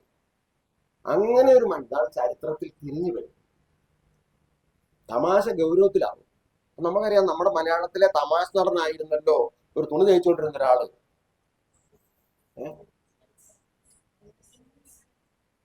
പേരെന്നാ? ഇന്ദ്രൻസ് എന്ന് ആരാണ്? വെറും തമാശ ഇങ്ങനെ കാണിച്ച് തമാശയൊക്കെ ഉണ്ടാക്കുന്ന ഒരാളായി ഇന്ദ്രൻസ് എന്ന് ആരായി മാറി. ഇതാണ് കോമഡി സ്റ്റാറുകള് പിന്നീട് വലിയ സ്റ്റാറായി മാറി. സുരാജ് കുഞ്ഞാണ് അല്ലേ. അപ്പൊ ആ രീതിയിലേക്ക് ഇവർ മാറുന്ന ഒരു കാലം വരും. അന്ന് നിങ്ങൾക്ക് രാഹുൽ ഗാന്ധിയെ ചിലപ്പോൾ ആദരിക്കേണ്ടി വരും. കാരണം എന്റെ മുഴുവൻ മറന്നു വരും. അതൊരു മണ്ടനാണ് പിന്നീട് ആദരിക്കപ്പെടുക. പോട്ടെ, ഞാൻ ആ വിഷയം വിടുകയാണ്. അപ്പൊ ഈ സയൻസ് എന്ന് പറയുന്നതിന്റെ ചില പ്രശ്നങ്ങളെയാണ് ഫ്രാങ്ക്ഫർട്ട് സ്കൂളുകാർ ചോദ്യം ചെയ്തത്. ആ കൂട്ടത്തിൽ ഞാൻ യാദൃശ്യമായിട്ട് ആ പുസ്തകത്തെ കുറിച്ച് ലേഖനത്തെ കുറിച്ച് പരാമർശിച്ചെന്ന് മാത്രമേ ഉള്ളൂ. അപ്പോൾ നെക്രോപൊളിറ്റിക്സ് ഉൾപ്പെടെയുള്ള ഈ ബയോപൊളിറ്റിക്സുമായിട്ട് ബന്ധപ്പെട്ടാണ് ഇതെല്ലാം വരുന്നത്. നെക്രോപൊളിറ്റിക്സ്, അതുപോലെ തന്നെ അഗംബന്റെ അല്ലെ ഹോമോസാക്കർ എന്ന് പറയുന്ന ഒരു കൃതിയുണ്ട്. അതില് ഈ പറയുന്ന ബെയർ ലൈഫ് അനുഭവിക്കുന്ന, നഗ്ന ജീവിതം അനുഭവിക്കുന്ന ഈ മനുഷ്യ ലോകം, ഈ പറയുന്ന പിച്ചക്കാരും തെരുവ് തെണ്ടികളും അല്ലെങ്കിൽ ദളിത്സ്, അതുപോലെ പിന്നോക്കക്കാര്, ദരിദ്രരായിട്ടുള്ള മനുഷ്യർ, ഭ്രാന്ത് വന്നവർ, ഇവരൊക്കെ ഉപേക്ഷിക്കപ്പെട്ട മനുഷ്യരാണ്, പ്രായം ചെന്നവർ, ഇങ്ങനെയുള്ള മനുഷ്യരുടെ ഒരു വലിയ സംഖ്യ തന്നെ ബെയർ ലൈഫിനായിട്ട് സാവറൻറ്റിയുടെ, അതായത് പരമാധികാര രാഷ്ട്രമാണ്. അപ്പൊ നമുക്കറിയാം, നമ്മളെ അറിയാവുന്ന ചോദിച്ചാൽ നമ്മുടെ ഗവൺമെന്റ് എല്ലാവർക്കും അറിയാം.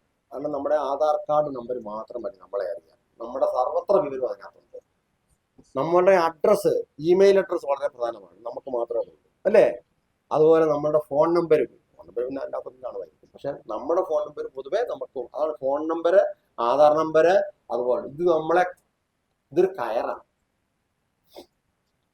അതായത് പവർ രാഷ്ട്രത്തിന്, പരമാധികാര രാഷ്ട്രത്തിന് നമ്മുടെ കഴുത്തിൽ കെട്ടിയിട്ടിരിക്കുന്ന ഒരു കയറാണ് ഈ ആധാർ കാർഡും. അത് അങ്ങോട്ടും ഇങ്ങോട്ടും നമ്മളെ നിയന്ത്രിക്കുന്ന ഒന്നാണ്. നമ്മളത് അറിയുന്നില്ലെന്നേ ഉള്ളൂ. നമ്മളറിയത്തില്ലാത്ത ഒരുപാട് കാര്യങ്ങളുണ്ട്. ഫേസ്ബുക്കിൽ നമ്മളിങ്ങനെ ഓരോന്ന് ചെയ്യുന്നു, ഫോട്ടോ അപ്ലോഡ് ചെയ്യുന്നു. ഇതിൽ നിന്നൊക്കെ ലാഭം കിട്ടുന്നത് ആർക്കാണ്? ഫേസ്ബുക്ക് കമ്പനിക്കാർക്കാണ് അല്ലേ. നമ്മൾ ലേഖനം എഴുതുന്നു, നമ്മൾ ഇടുന്നു, മറ്റുള്ളവർ വായിക്കുന്നു. ഇതിന്റെ എല്ലാം വലിയ ലാഭങ്ങൾ അവരാണ് ചെയ്യുന്നത്. നമ്മളെ ഉപയോഗിക്കുകയാണ്. നമ്മളവിടെ ഒരു ഒബ്ജക്റ്റാണ്. ഈ രീതിയിലുള്ള മാറ്റങ്ങൾ നമ്മൾ ലോകത്തുള്ള മാറ്റങ്ങളെ പുതുതായിട്ട് മനസ്സിലാക്കേണ്ടി വരും. അതാണ് അതിന്റെ ഒരു പുതിയ കാലത്തിന്റെ ഒരു പൊളിറ്റിക്സ് എന്ന് പറയുന്നത്. അപ്പൊ അതിനകത്ത് ഈ 4 പേരുടെ ചിന്തകൾ, അതുപോലെ സെസേക്കിനെ പോലുള്ള ചിന്തകളെല്ലാം നമ്മൾ അതുപോലെ അങ്ങനെയുള്ള ചിന്തകളോടെ കൂട്ടിവെച്ച് വേണം ഇതിന് വായിക്കുക. ഇനി മറ്റൊരു കാര്യം, എന്താണ് ഇന്നത്തെ ദളിത് റൈറ്റേഴ്സ്, അല്ലെങ്കിൽ സ്ത്രീകള്, അല്ലെ ആദിവാസികള്, അല്ലെ ട്രാൻസ്ജെൻഡേഴ്സ്, അല്ലെങ്കിൽ ഇന്നത്തെ സമൂഹം എഴുതുന്നത്? അവർക്ക് എങ്ങനെയാണ് എഴുതാൻ കഴിയുന്നത്? ഈ പ്രശ്നത്തെ കൂടി അഡ്രസ് ചെയ്താൽ നമുക്ക് 11:30 ആകുമ്പോ അല്ലേ 10-15 മിനിറ്റോടെ മതി. മടുത്തോ എല്ലാവരും? അപ്പം ഞാൻ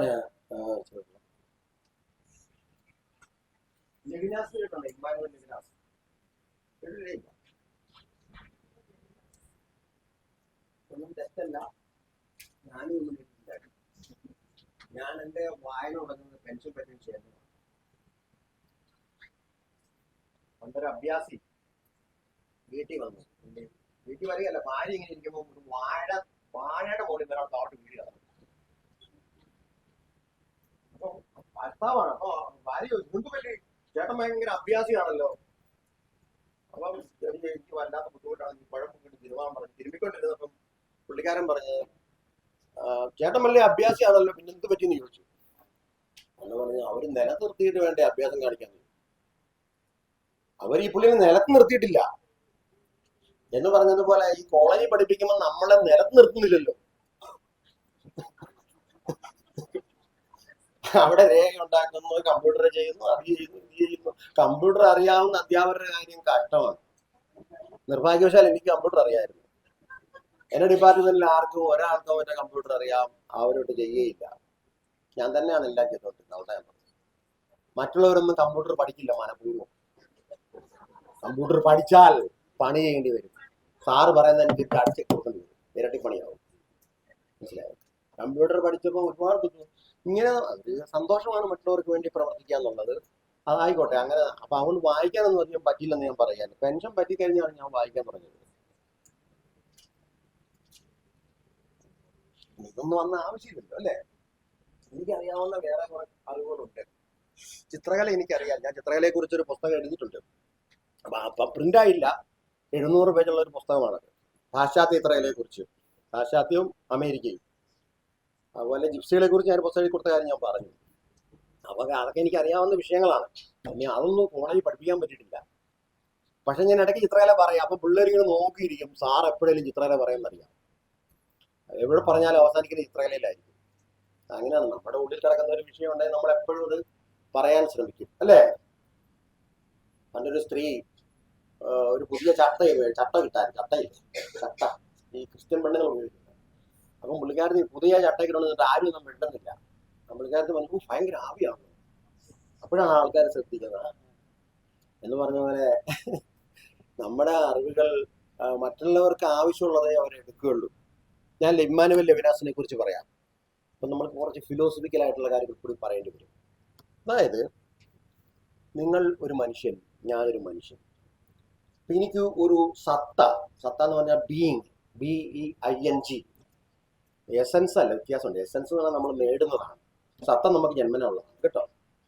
അപ്പൊ ഈ സത്ത നമ്മൾ നേടുന്നത് എങ്ങനെയാണ്? നിങ്ങളെ അപരവൽക്കരിച്ചുകൊണ്ടാണ് എനിക്ക് സത്ത ഉണ്ടാക്കുന്നത്. ഫിലോസഫിയാണ്. ഞാനൊരു സബ്ജക്റ്റ് ആകുന്നത് നിങ്ങളെ ഒബ്ജക്റ്റ് ആക്കിക്കൊണ്ടാണ്, വസ്തുവൽക്കരിച്ചിട്ടാണ്. മനസ്സിലായല്ലോ? നിങ്ങളെ തള്ളിയിട്ടേ എനിക്ക് ഞാനാകാൻ പറ്റും. ഇതാണ് അതിനകത്ത് പറയുന്നത്. ഇത് ഹുസൈള് മുതലേ വരുന്ന ഒരു ചിന്തയാണ്. ഡെക്കാനിലുണ്ട്, ഹുസൈളിലുണ്ട്. അതുപോലെ നമ്മള് ഈ സിമോൻ ദ ബോവ ഉണ്ടല്ലോ. സിമോൻ ദ ബോവ അറിയാമല്ലോ, ഫെമിനിസ്റ്റ് ആണ്. ഇയാളുടെ കൂട്ടുകാരിയായിരുന്നു, ഭാര്യയായിരുന്നില്ല, കോഹാബിറ്റർ ആയിരുന്നു, സാർത്തറിന്റെ. അപ്പം അവര് പറയുന്നത് ഈ ഭർത്താവിന്റെ മുമ്പിൽ ഭാര്യ ഒരു ഒബ്ജക്റ്റ് ആണ്. നിങ്ങൾക്കറിയാമല്ലോ, ഭാര്യാഭർത്തൃ ബന്ധം ഒന്ന് നോക്കി കഴിഞ്ഞാൽ അല്ലേ, അവര് തമ്മിൽ ഒരുപോലല്ല, ഒത്തിരി വ്യത്യാസമുണ്ട്. ഭർത്താവ് ഇങ്ങനെ വലിയ കെട്ടിപ്പിടിക്കും, ഭാര്യ ഇങ്ങനെ പുള്ളിക്കാരനോട് ചേർന്ന് ഇങ്ങനെ ഒരു തേന്മാവും മള്ളിയോ, മുല്ലവള്ളിയും തേന്മാവും എന്ന് പറഞ്ഞ പോലെ അങ്ങനെ ഒരു കൺസെപ്റ്റ് കാളിദാസനൊക്കെ പറഞ്ഞിട്ടുണ്ടല്ലോ, അതിതാണ്. അപ്പൊ മുല്ലവള്ളിയും തേന്മാവും പോലാണ്. അപ്പൊ അവിടെ എന്താണ് സംഭവിച്ചിരിക്കുന്നത്? അവിടെ ഭാര്യ ഒബ്ജക്റ്റായി മാറുന്നു, സബ്ജക്റ്റായി മാറുന്നത് ഭർത്താവാണ്. ഇതാണ് ഹുസൈൾ അല്ലെങ്കിൽ ഹെഗലൊക്കെ ഉണ്ട്. അതുപോലെ പറയുന്ന ലക്കാനിൽ അത് പറയുന്നുണ്ട്. അതുപോലെ സിമോൻ ദ ബോവർ. ഇത്രയും 4 പേര് പറഞ്ഞു വെച്ചിട്ടുള്ള കാര്യങ്ങൾ ഇങ്ങനെയാണ്. പാശ്ചാത്യ ഇന്ത്യയിൽ കോണ്ടിനെന്റൽ ഫിലോസഫിയിൽ, യൂറോപ്യൻ കോണ്ടിനെന്റൽ ഫിലോസഫിയിൽ ഇതാണ് വരുന്നത്. ഇതിൽ നിന്ന് വലിയൊരു മാറ്റമാണ് ലെവിനാസ് കൊണ്ടുവരുന്നത്. അതാണ് ലെവിനാസിന്റെ എത്തിക്സ് ഈസ് ഫസ്റ്റ് ഫിലോസഫി എന്ന് പറയുന്ന പുസ്തകം. വളരെ പ്രധാനപ്പെട്ട പുസ്തകം. Ethics is first philosophy. അപ്പൊ എത്തിക്സ് ഈസ് ഫസ്റ്റ് ഫിലോസഫിയിൽ ലെവിനാസ് പറയുന്നത് എന്താണ്? ഞാൻ നിങ്ങളെ അതർ ചെയ്യുമ്പോൾ, നിങ്ങളെ ഒബ്ജക്റ്റ് ആക്കി മാറ്റുമ്പോൾ, നിങ്ങളും എന്നെ ഒബ്ജക്റ്റ് ആക്കി മാറ്റും. അപ്പം ഭർത്താവ് ഭാര്യയെ ഒബ്ജക്റ്റ് ആക്കുമ്പോൾ ഭാര്യ എന്ത് ചെയ്യുന്നു? ഭർത്താവിനെ ഒബ്ജക്റ്റ് ആക്കും. അപ്പൊ രണ്ടുപേർക്കും എന്തുണ്ടാകുന്നു? കർത്തൃത്വം, സബ്ജക്ടിവിറ്റി ഉണ്ടാകും. ഞാൻ ജോസഫാണ്, എനിക്ക് കുറച്ച് കാര്യങ്ങളൊക്കെ അറിയാം, അല്ലെ ഞാനൊരു മനുഷ്യനാണ്, അല്ലെ ഞാൻ ആരിൽ നിന്നും കുറഞ്ഞതല്ല.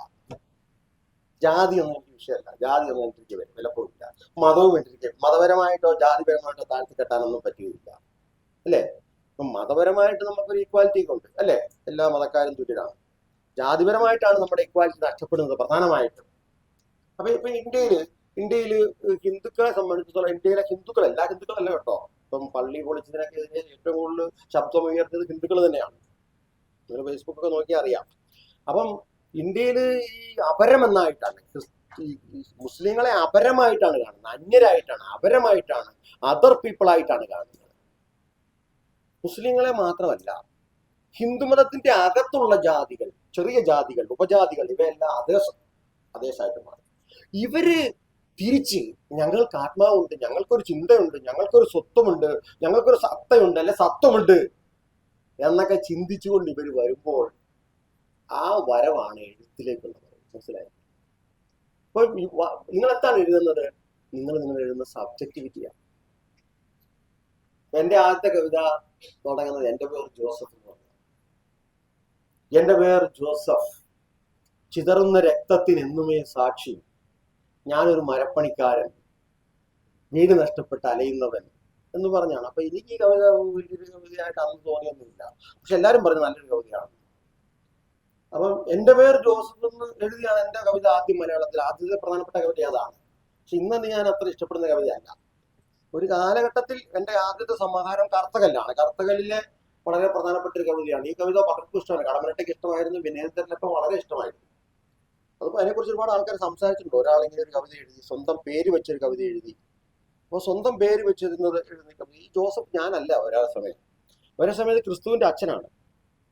ക്രിസ്തുവിന്റെ അച്ഛൻ എന്ന് പറയുന്ന യോസേഫ് പിതാവ് എന്നൊക്കെ പറയുമല്ലോ, അദ്ദേഹമാണ് എന്റെ പേര് ജോസഫ്. അയാൾ പറയുന്ന കഥയാണ്. ക്രിസ്തു മരിച്ചതിനെ കുറിച്ച് അയാൾ പറയുകയാണ്, എന്റെ പേര് ജോസഫ്, ചിതറുന്ന രക്തത്തിന് എന്നുമേ സാക്ഷി, ഞാനൊരു മരപ്പണിക്കാരൻ, വീട് നഷ്ടപ്പെട്ട് അലയുന്നവൻ, ഇടിമിന്നലുള്ളിൽ നടുങ്ങുന്നവൾ മേരിയെ കൈക്ക് പിടിച്ചു കൊണ്ടോടുന്നു ഭൂമിയിൽ.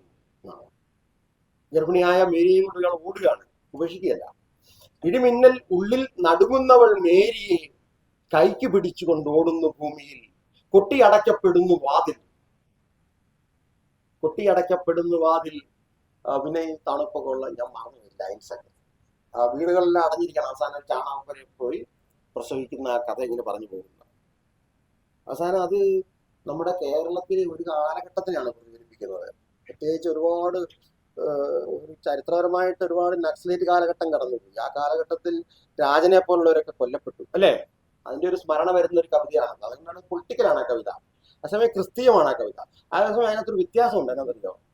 അവിടെയാണ് എന്റെ കവിത മലയാളത്തിൽ ആരംഭിക്കുന്നത്. ലളിതമായ ഭാഷയാണ്.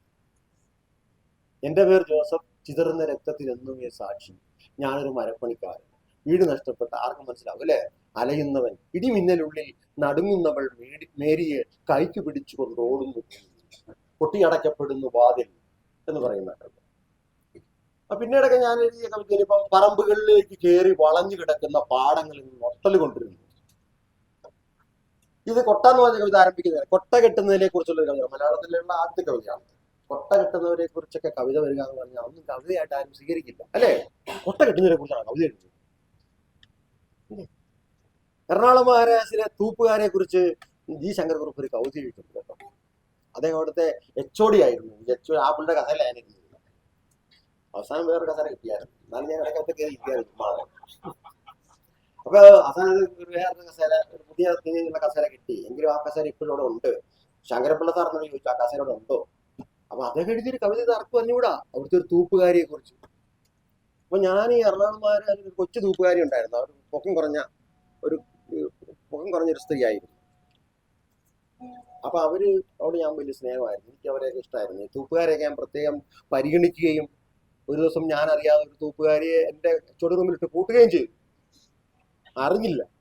അവരവിടെ ആ മൂത്രപ്പരെ പോയി വൃത്തിയാക്കുകയായിരുന്നു. ആ സമയത്ത് ഞാൻ അറിഞ്ഞില്ല, ഞാൻ മുടി പോയി. പിന്നെ ആൾക്കാരാണ് വിളിച്ചിട്ടാണ് അവരെ പുറത്തിറക്കി വിട്ടത്. സ്നേഹം മൂത്താൽ അങ്ങനെ ഉണ്ടാവില്ല. അപ്പൊ ഈ തൂപ്പുകാരോടും പീപ്പിൾസിനോടും ഒക്കെ എനിക്ക് ഭയങ്കര ഇഷ്ടമാണ്. അതുകൊണ്ടാണ് ഞാൻ ഇന്നും മഹാരാജ ചെല്ലുമ്പോൾ അവരൊക്കെ ഇപ്പോഴോടുണ്ട്. അധ്യാപകരെല്ലാം പോയി കാണും. അവര് നമ്മളോട് സ്നേഹം കാണും. ഞാനൊരു അധ്യാപകനാണെങ്കിലും ഞാനൊരു തൂപ്പുകാരനോടോ തൂപ്പുകാരിയോടോ സമഭാവനയോടെ പെരുമാറിയിട്ടുണ്ട്. പലരും അങ്ങനെ അല്ല. അങ്ങനെ ആവരുത്. ഏറ്റവും എളിയ മനുഷ്യരോട് നമ്മൾ സ്നേഹം കാണിക്കണം. അവരെ നമ്മൾ സ്നേഹിച്ചാൽ അവരെ നമ്മളെ എന്നും സ്നേഹിക്കും. അവരെ നമുക്ക് വേണ്ടി എന്ത് വേണമെങ്കിലും ചെയ്തു തരും. അത് നിങ്ങൾ മനസ്സിൽ വെച്ചുകൊള്ളണം.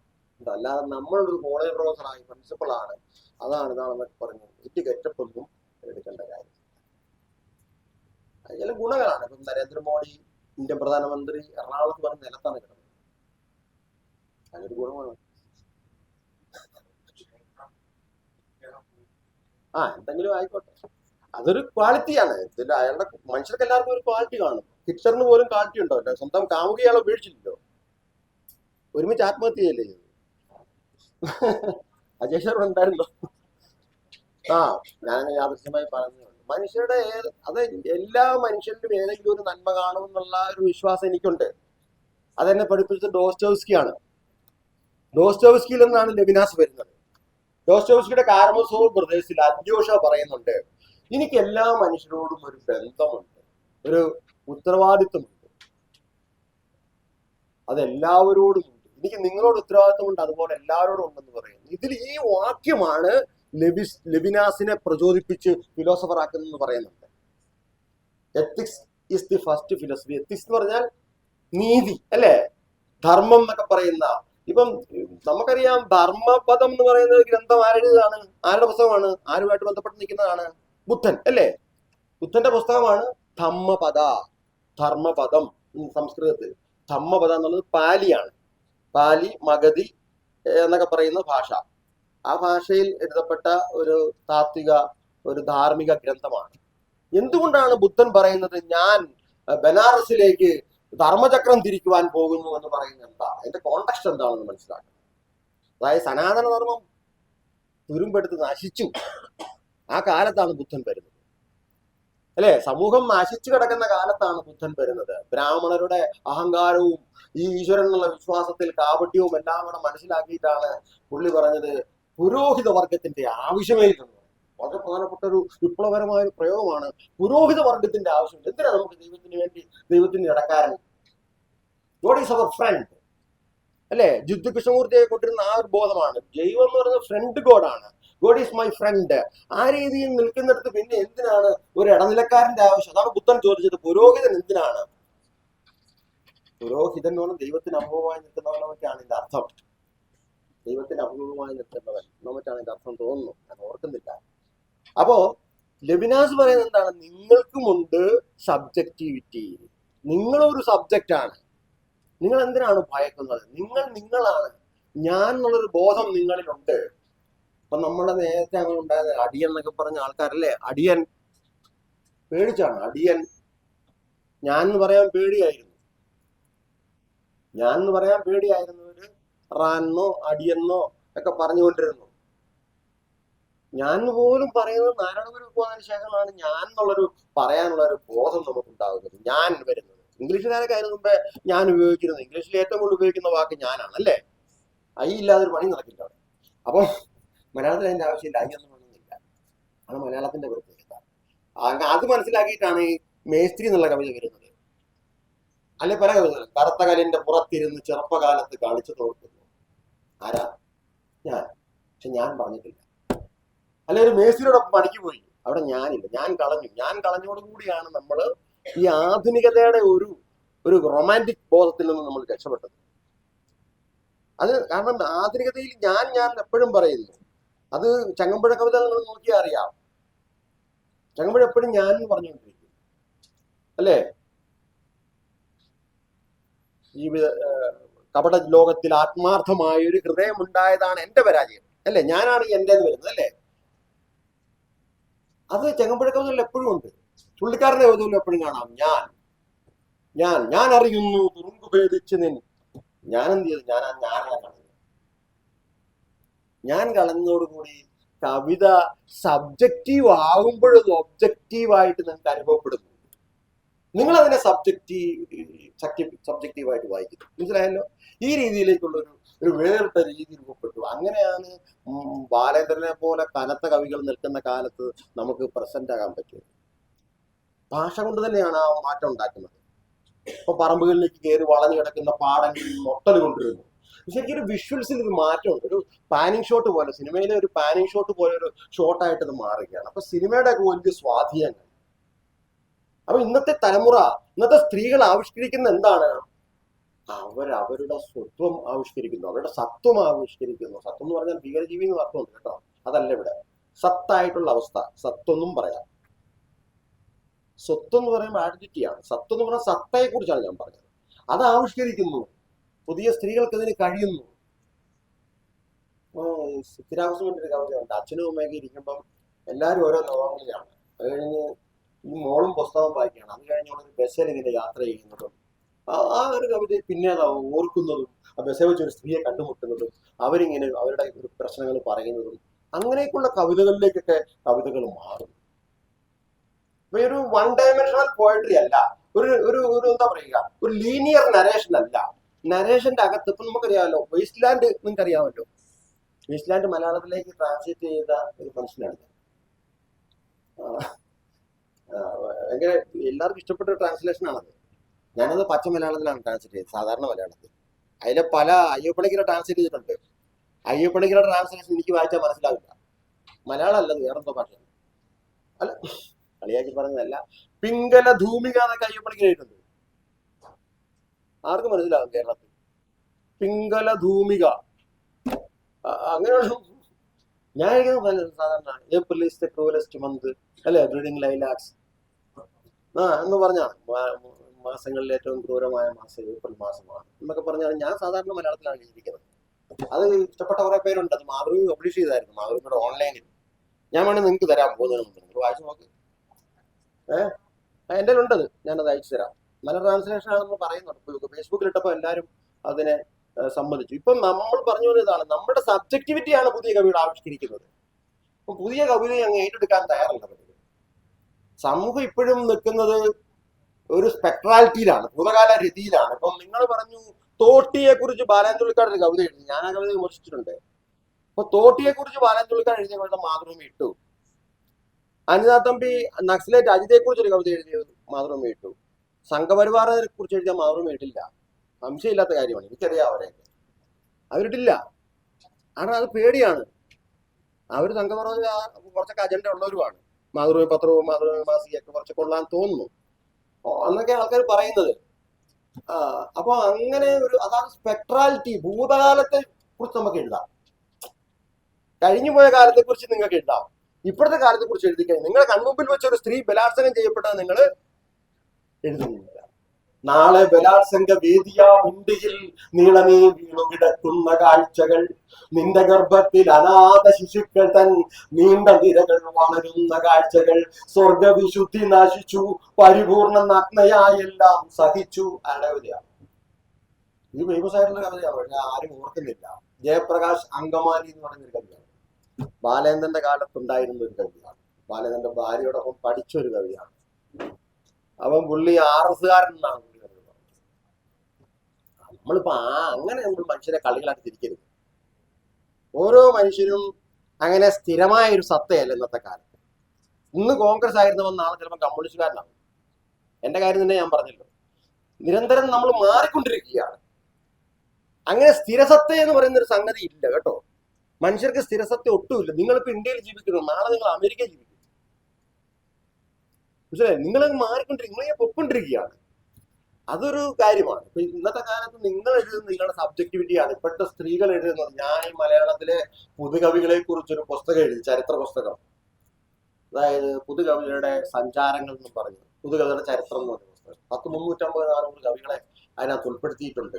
ആ പുസ്തകം കവികൾ ആരും മേടിച്ച് വായിച്ചില്ല. അങ്ങനെ 2-3 കവികൾ. അത് എന്തുകൊണ്ടാണെന്ന് എനിക്ക്, ഞാൻ ഓർത്തത് 10,000 കോപ്പി വിറ്റുപോകുന്ന ഓർത്തത്.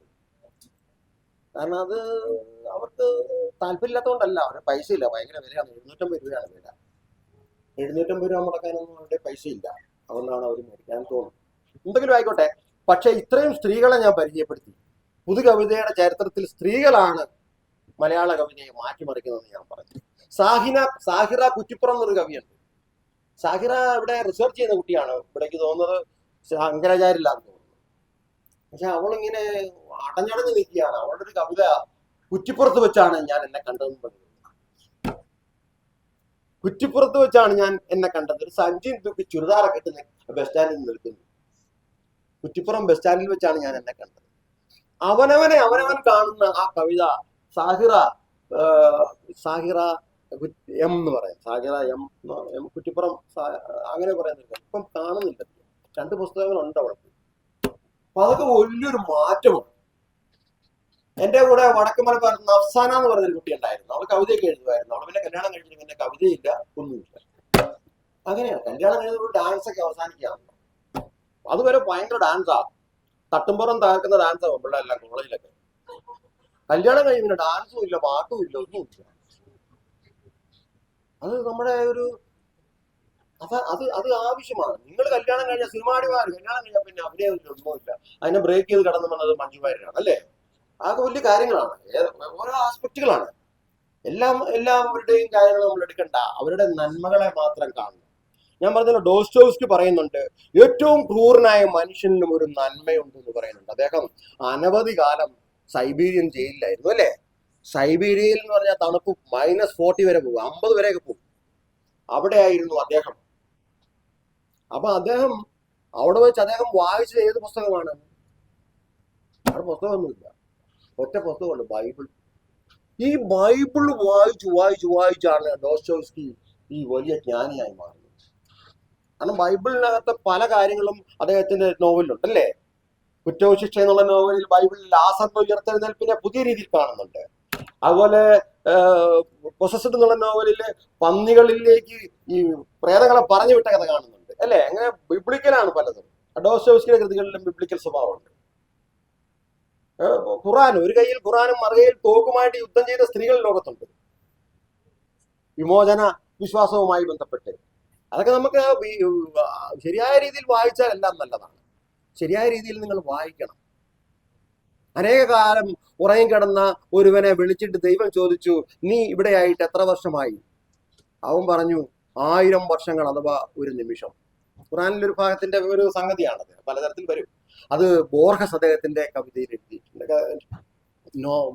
പുസ്തകത്തിലിട്ടുണ്ട്, കഥയുടെ ആമുഖത്തിലിട്ടുണ്ട്. അത് ഖുറാനിലുള്ളൊരു കാര്യമാണ്, ഖുറാനിലൊരു കഥയാണ്. ഒരു ഗുഹയിൽ 3 പേരെ അടഞ്ഞു പോകുന്ന ആ സംഭവം നിങ്ങൾക്കറിയാം.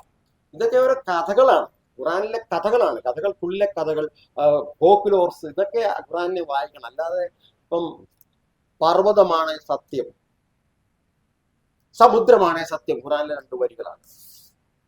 ഞാൻ എന്റെ കവിതാ പുസ്തകത്തിൽ ഉപയോഗിച്ചിട്ടുണ്ട്. അപ്പൊ സ്ത്രീകളുടെ കാര്യത്തിൽ ഇപ്പൊ ചിത്ര കുസുമൻ, അമ്മുദീപ, അങ്ങനെ സാഹിറ കുറ്റിപ്പുറം, ഇങ്ങനെയൊക്കെയുള്ള കവികൾ, എത്രയോ കവയത്രികൾ മലയാളത്തിലുണ്ടായി. വിജയലക്ഷ്മിക്ക് ശേഷം അനിത തമ്പി, ഗിരിജ, അതുപോലെ അതുപോലെ വിദ്യാ ഭുവഞ്ചേരി, ഡോണ മയൂര് അമേരിക്കയിൽ നിന്ന് എഴുതി. അങ്ങനെ പുതിയ തലമുറയിലുള്ള പോലെ ഇവര് പേരുകൾ പെട്ടെന്ന് മറന്നുപോകുന്നു. അപ്പൊ അങ്ങനെയുള്ള കവികൾ വലിയൊരു മാറ്റം മലയാളത്തിലുണ്ടായി. സ്ത്രീകൾ അവരുടെ ലോകത്തെ തുറന്നെഴുതാൻ തുടങ്ങി. അവർക്ക് സബ്ജക്ടിവിറ്റി ഉണ്ടായി, അവർ സബ്ജക്റ്റീവായി, അവർക്ക് കർത്തൃത്വം ഉണ്ടായി. ദേ ആർ തിങ്കിങ് സെൽഫ് ആയി മാറി. നമുക്ക് ആശാന്റെ കവിതകളോട് പറഞ്ഞ് അവസാനിപ്പിക്കും. ഹുമായൂൺ കവിതയിൽ ലീല എന്താണ് ചെയ്തത്? ലീലയുടെ ഭർത്താവ് മരിച്ചു. ലൈല മജ്നുവിന്റെ കഥയാണല്ലേ? ലൈല മജ്നു ആരാ എഴുതിയത്? നിസാമി അല്ലേ? ലൈല മജ്നുവിന്റെ ഒരു ഫോട്ടോ കണ്ടിട്ടാണ് ഹുമായൂൺ ഇത് എഴുതി നടക്കുന്നത്. ആനന്ദകുമാരസ്വാമിയുമായിട്ട് ബന്ധപ്പെട്ട ഒരു ഫോട്ടോ പുള്ളി കണ്ടു, ഞാൻ കേട്ടിട്ടുണ്ട്, വായിച്ചു കേട്ടതാണ്. ഏതായാലും ലീല ആശാന്റെ ഏറ്റവും മനോഹരമായ കൃതിയാണ്, എനിക്കതാ ഇഷ്ടം അല്ലേ? കുയിലിണയിലരിഞ്ഞു പാടിടുന്നു, മയിലിത തൻപിടയോടുമാടിടുന്നു, പ്രിയയൻ നയിച്ചിടുന്നു സിംഹം, പ്രിയതമ നീ അണയാൻ ഞാൻ വലഞ്ഞു. ഭയങ്കര പ്രേമത്തിന്റെ ഭ്രാന്താണ്. പ്രിയതമ നീ അണയാൻ ഞാൻ വലഞ്ഞു, പ്രിയതമ നിൻ പ്രിയ ലീല ഞാൻ വലഞ്ഞു. ഇവിടെ വരാനാ പറഞ്ഞു, വന്നില്ലേ വരത്തുന്നാവും മദനനോട് പറയുന്നു. അങ്ങനെ സ്വന്തം വീട് വിട്ടു പോവുകയാണ് ഈ സ്ത്രീ അല്ലെ? പ്രണയ പരവശേ ശുഭം നിനക്കുണരുക, ഉണ്ടൊരു ദിക്കിൽ നിൻ പ്രിയൻ, ഗുണവതി നെടുമോഹ നിദ്ര വിട്ട് ഉണരുക, ഞാൻ സഖി നിന്റെ മാധവി. മാധവി എന്ന് പറയുന്ന ഒരു കൂട്ടുകാരിയുമായിട്ട് സ്വന്തം കാമുകനെ കാണാൻ പോവുകയാണ് ഒരു പെണ്ണ്. ഫേസ്ബുക്കിൽ പരിചയപ്പെട്ട ആളെ തന്നെ ഇടിച്ചു പോകുമ്പോൾ അല്ലത്, കൊടുങ്കാട്ടിലേക്ക് അങ്ങനെ കുറെ പെണ്ണുങ്ങളെ പോയിട്ട് വൃത്തന്മാരെയൊക്കെ പോയി കണ്ട് ഞെട്ടിയിട്ടുണ്ട്. ഫേസ്ബുക്കിൽ വേറൊരു ഗതിയുണ്ട്, ഇംഗ്ലീഷുകാര് പെണ്ണുങ്ങളും ആണുങ്ങളും ഒക്കെ നിങ്ങളോട് കൂട്ടുകൂടാൻ വരും, അവരൊന്നും ഇംഗ്ലീഷുകാരല്ല. എൻ്റെ ഒരു കൂട്ടുകാരനൊരു അബദ്ധം പറ്റി. അവനൊരു ഇംഗ്ലീഷുകാരി പെണ്ണുമായിട്ട് പ്രേമായി. നമ്മൾ ഇവിടെ ഇവിടുന്ന് കവിത എഴുതി, ഞാൻ അവിടെ കാണുന്ന ചന്ദ്രനെ നീ അവിടെ നിന്ന് കാണുമല്ലോ എന്നൊക്കെ പറഞ്ഞു. അവിടുത്തെ മഴ ഭയങ്കര പ്രേമായി. നെടുമ്പാശ്ശേരി എയർപോർട്ടിലേക്ക് ഞാൻ വരുന്നുണ്ട്, ഇങ്ങോട്ട് വരിക എന്ന് പറഞ്ഞു. അപ്പൊ അവളെയും കൊണ്ട് മൂന്നാറൊക്കെ ഒന്ന് പോകാന്നാ വിചാരിച്ചത്. നെടുമ്പാശ്ശേരി എയർപോർട്ടിന്റെ അവിടെ പോയി നിൽക്കുകയാണ്. അപ്പോഴാണ് അവൾ അവിടുന്ന് വിളിച്ചിട്ട് അവർ പറയുകയാണ്, ഈ പുള്ളിക്കാരത്ത് കുറെ സമ്മാനങ്ങൾ കൊണ്ടുവന്നിട്ടുണ്ട്. ഈ സമ്മാനങ്ങൾ അവിടുന്ന് വിഡ്രോ ചെയ്യണമെങ്കിൽ കുറച്ച് പൈസ വേണം, ഒരു 50,000 രൂപ അയച്ചോളൂ പറഞ്ഞു. കൂട്ടുകാരൻ പറഞ്ഞു, എന്റെ പൈസ ഒന്നുമില്ല. എന്നാൽ അതാണ് 20,000 ആണെങ്കിലും മതി എന്ന് പറഞ്ഞു. അതാണ് 5,000 ആണെങ്കിലും മതി എന്ന് പറഞ്ഞു. അവനവതാ 200 രൂപയാണ് പോയിരിക്കുന്നത്. നമ്മുടെ ഒരു പ്രശസ്ത കവിയാണ്, ഞാനത് പറയാം. അങ്ങനെ അബദ്ധം പറ്റും കേട്ടോ. അത് ഓർത്തോണം. ഇതൊന്നും അവരൊന്നും അല്ല. നിങ്ങൾ അവരുടെ ഫേസ്ബുക്ക് പ്രൊഫൈൽ എടുത്ത് നോക്കിയാൽ അറിയാം, 3-4 കാണുള്ളൂ. വേറെ അവിടെ ഡയലോഗ് ഒന്നും കാണില്ല.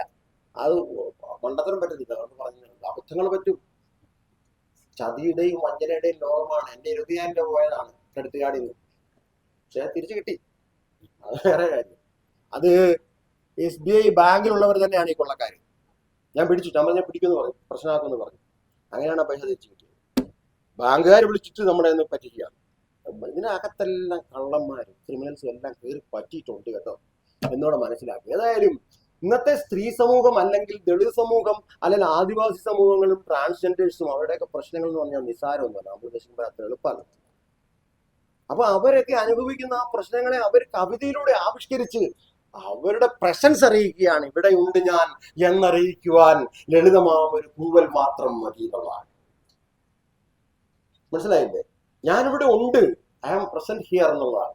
അത് നിങ്ങൾ അറിയിക്കുന്നതാണ് നിങ്ങളുടെ സബ്ജക്ടിവിറ്റി, അതാണ് നിങ്ങളുടെ സത്ത. അതിനെ അറിയിക്കുന്നതാണ് പുതിയ ദളിത് കവിതയും ആദിവാസി കവിതയും, അതുപോലെ അതേഴ്സിന്റെ എഴുത്തുകൾ. അതേഴ്സ് എന്ന് പറയുന്ന വിഭാഗങ്ങൾ ഇന്ത്യയിൽ മുസ്ലിങ്ങൾ മാത്രമല്ല അപരം, ഹിന്ദു മതത്തിന്റെ ഉള്ളിൽ തന്നെ ഹീനജാതിക്കാരുള്ള അപരങ്ങളാണ്. ഇതിനെക്കുറിച്ചാണ് പൊയ്യയിൽ അപ്പച്ചൻ പാടിയിട്ടുള്ളത്. അതുപോലെ ക്രിസ്തുമതത്തിന്റെ ഉള്ളിൽ ഉള്ള ദളിത് ക്രൈസ്തവരെ കുറിച്ച് നിങ്ങൾക്ക് അറിയാം.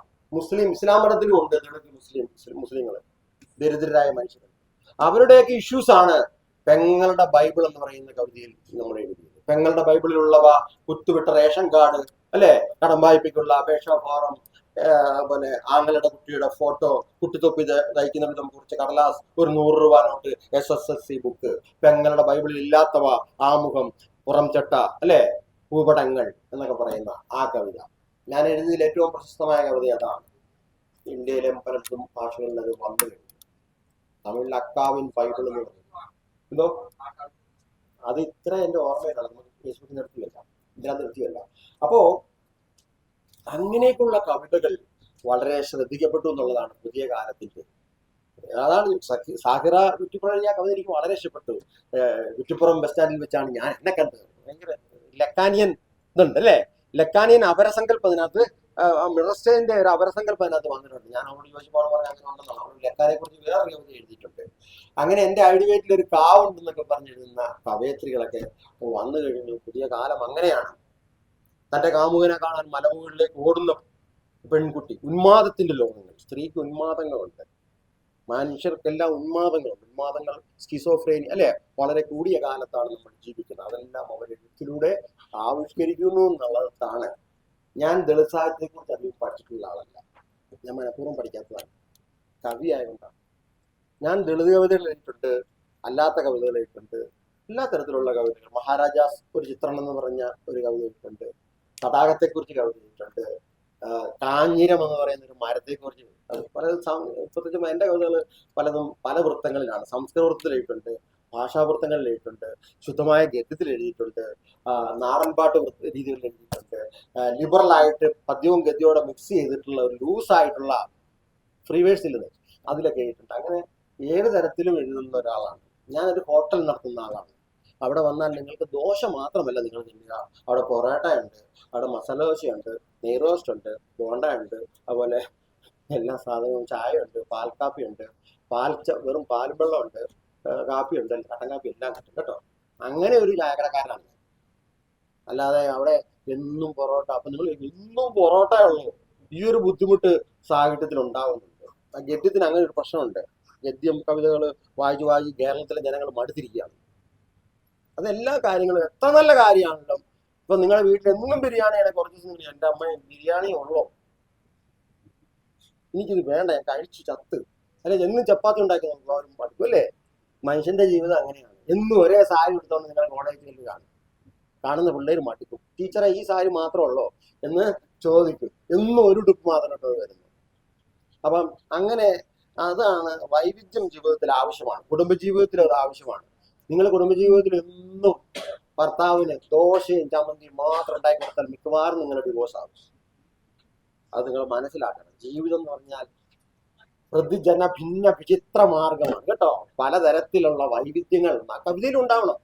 അതുകൊണ്ട് നമ്മൾ മലയാള കവിയാണ്, നമ്മൾ ഇന്റർനാഷണൽ സ്വഭാവം നമുക്കുണ്ട്. അതുകൊണ്ട് നമ്മൾ ഓൾ ഇന്ത്യ ലെവൽ സ്വഭാവം ഉണ്ടാവും. പലതരത്തിൽ നമുക്കൊരു ദേശീയത ഉണ്ടാവും, അന്തർദേശീയത ഉണ്ട്, എല്ലാം ഉണ്ട്. അതുകൊണ്ട് ആ രീതിയിൽ എല്ലാം മിക്സ് ചെയ്തിട്ടുള്ള ഒരു രീതിയിൽ വേണം. അതുകൊണ്ട് കവിതയെ സംബന്ധിച്ച് നിങ്ങൾ കവി ആകുകയാണെങ്കിൽ, നിങ്ങൾ കവിയാകാൻ ആഗ്രഹിക്കുന്നുണ്ടെങ്കിൽ കവിതയുടെ ചരിത്രവും അതിന്റെ വൈവിധ്യങ്ങളും എല്ലാം പഠിക്കണം.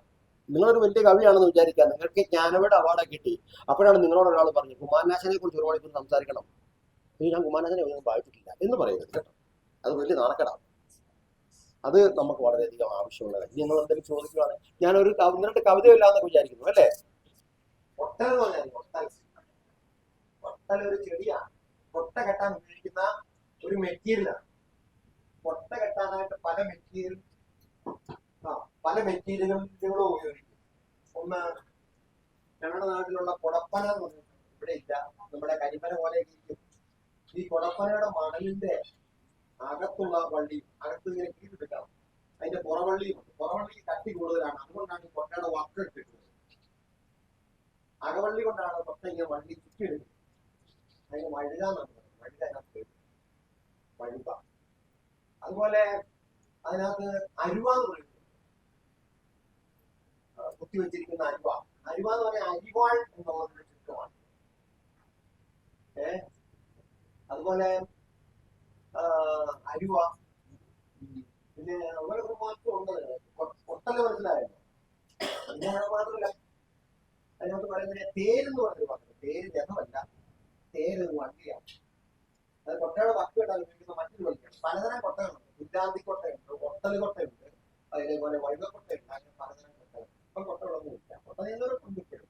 അതൊരു കലാവിദ്യയാണ്. പാന്ന് ചെയ്യുമ്പോൾ ഒരു കലാവിദ്യയാണ് കൊട്ടകെട്ടെന്ന് പറയുന്നത്.